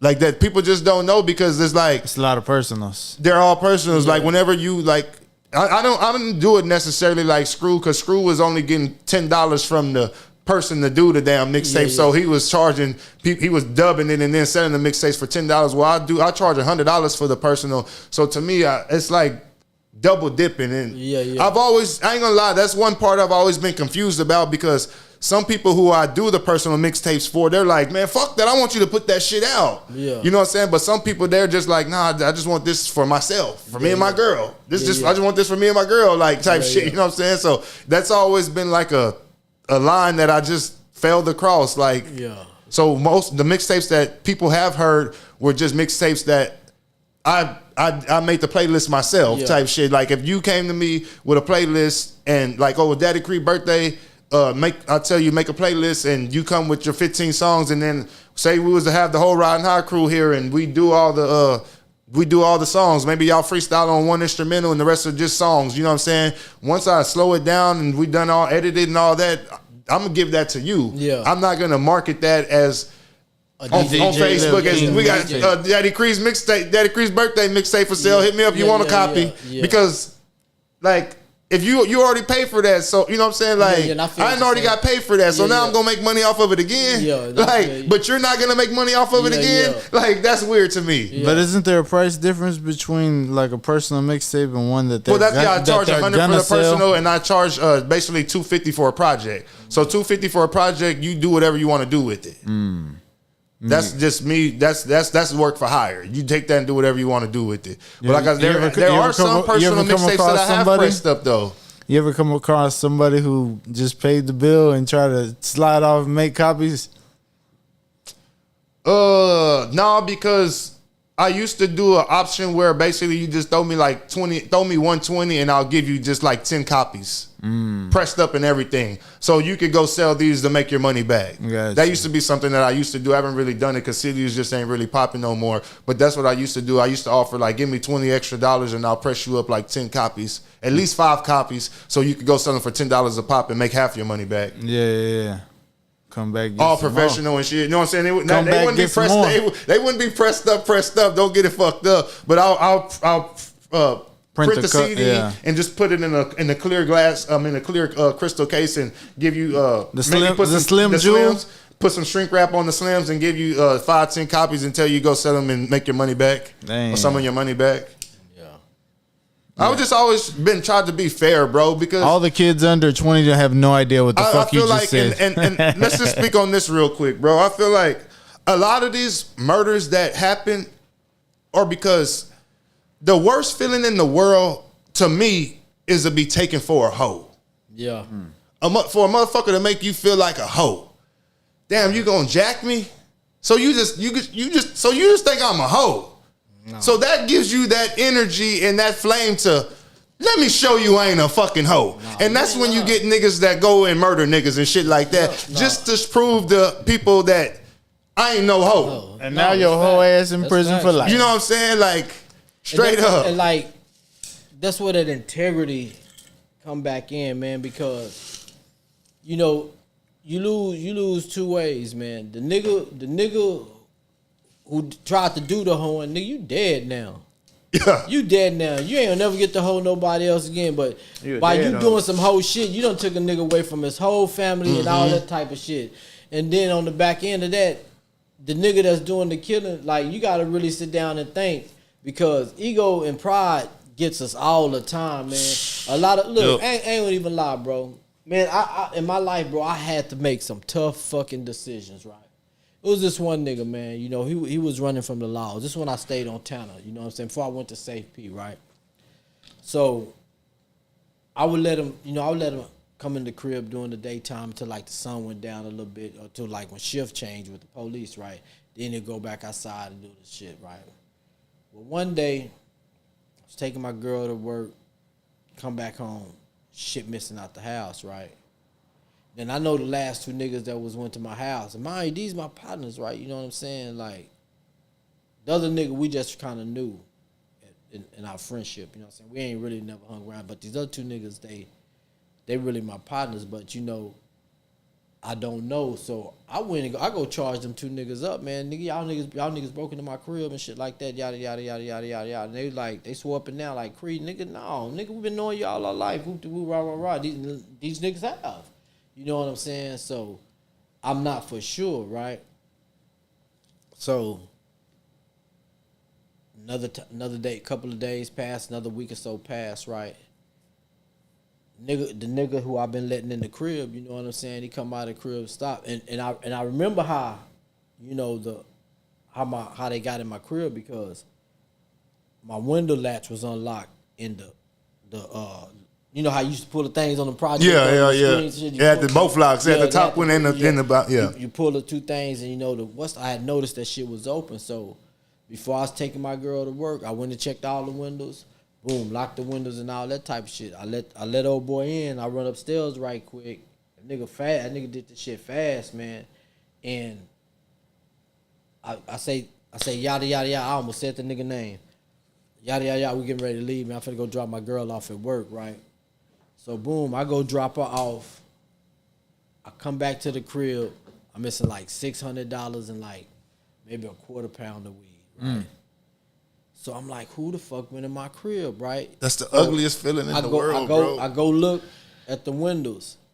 I see the latch unlocked and the 2 side things. So I already know who it is. You know what I'm saying? I already know who it is. And then my other nigga mama, my nigga told me, say, man, my mama told me she seen such and such by the back of your crib, my nigga. You know what I'm saying? So I already know who it is, right? This is where, like, and nigga, I'm hot. My girl hot. You know what I'm saying? I'm fucking burning up, man, because nigga, I've been looking out for you like a motherfucker, man. Yeah. Nigga, I just didn't know how grimy you was. You know what I'm saying? Okay. this is where the thinking come in. Like, I really had to, nigga, I'm in my fucking feelings, you know what I'm saying? I'm making $10,000 a week just selling bud, you know what I'm saying? I don't even think I'm selling crack anymore, you know what I'm saying? I'm making close to $10,000 a week. Depends on and off on how good that weekend was, you know what I'm saying? I'm like, fuck, this nigga got me for $600. But I make $10,000 a week. Do I go do something to this nigga? And because there's only one thing when my pride come in to, we not fit to do no fighting, bro. There's none of that type of shit. I'm gonna do what my niggas do.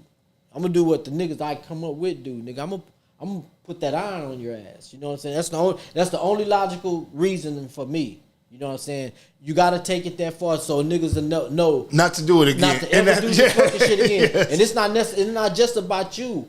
Because I know you done probably told a few niggas that what you done did. Mm-hmm. So I gotta make sure that word stops. That you know, right like there. That, right? You know what I'm saying? So that's the end of that sentence.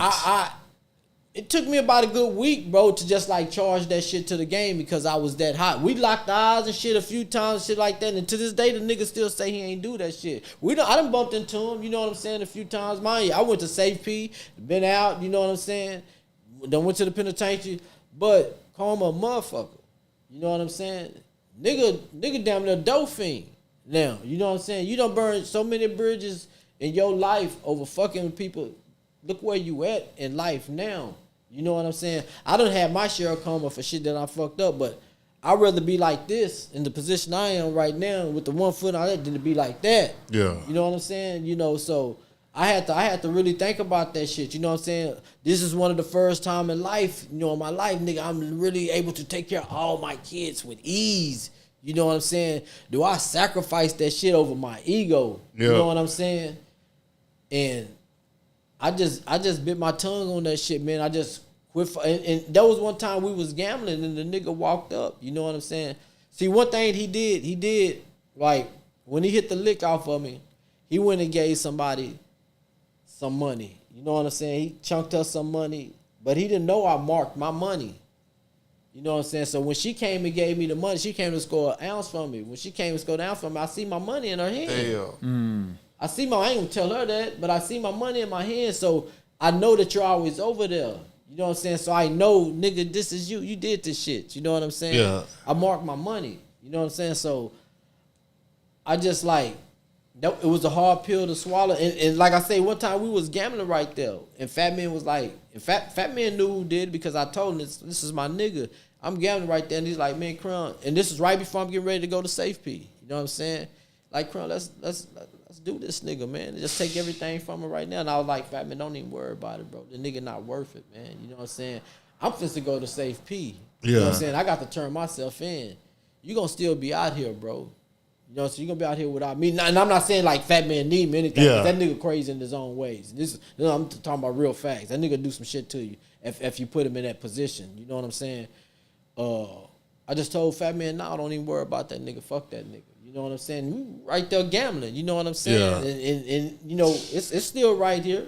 You know what I'm saying? But it wasn't worth it, bro. You know what I'm saying? $10,000 compared to $600. Yeah. Versus 60 years. Yeah. 60 years. And even with that, nigga, it cost me $600 for you to stay the fuck out my life, nigga. Yeah. You know what I'm saying? You can never get over on me like that again because you'll never be in my circle.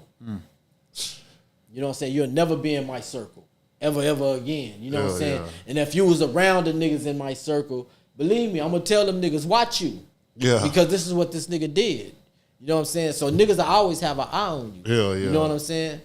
So it was what it was. It just wasn't worth it, man. Nigga, this man, I ain't never been able to take care of my ex at that time. You know, the woman I was with at that time, and my kids the way I was taking care of us. You know what I'm saying? Like niggas was buying Versace glasses, nigga. I was buying the shirts, buying the pants, nigga. And I'm talking about this in the 90s. I was dressing like Pac now. You know what I'm saying? I didn't want the glasses. The glasses didn't total up to the shirt. You know what I'm saying? This is in the fucking 90s. You know what I'm saying? And I stand the projects. D and leather. You know what I'm saying? I'm on talent.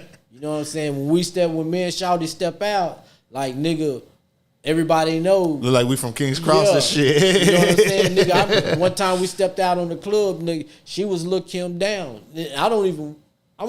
At that time, you know. Is that famous picture that y'all have? Yeah. Already. I'm a blood by association, you know what I'm saying? During this time, I got on all blue. Yep, that's that famous picture. I got on all blue, nigga. We go to the club outside of, if you didn't know it. With the hat on and everything, right? Yeah, hell yeah. You could hear us when we was walking by. They must not be from here. Bitch, we from Northside, we from Northside, Texas, bitch. All my niggas know what it is, you know what I'm saying? All my niggas like, Creon, y'all killed it, because this is what we do. Yeah. This is what the niggas from my era do. You know what I'm saying? The niggas in my circle, when we going out, niggas showing up. Yeah. You know what I'm saying? We don't look like we come from over here. We don't look like, nigga. So, it was what it was, man. It was what it was. Hell yeah. But with that being said, guys, man, thank y'all for tuning in. Thank y'all for fucking with us. You know what I'm saying? It's the Man Look, the talk show, association with Ride High Podcast. Check us out next Thursday. Peace.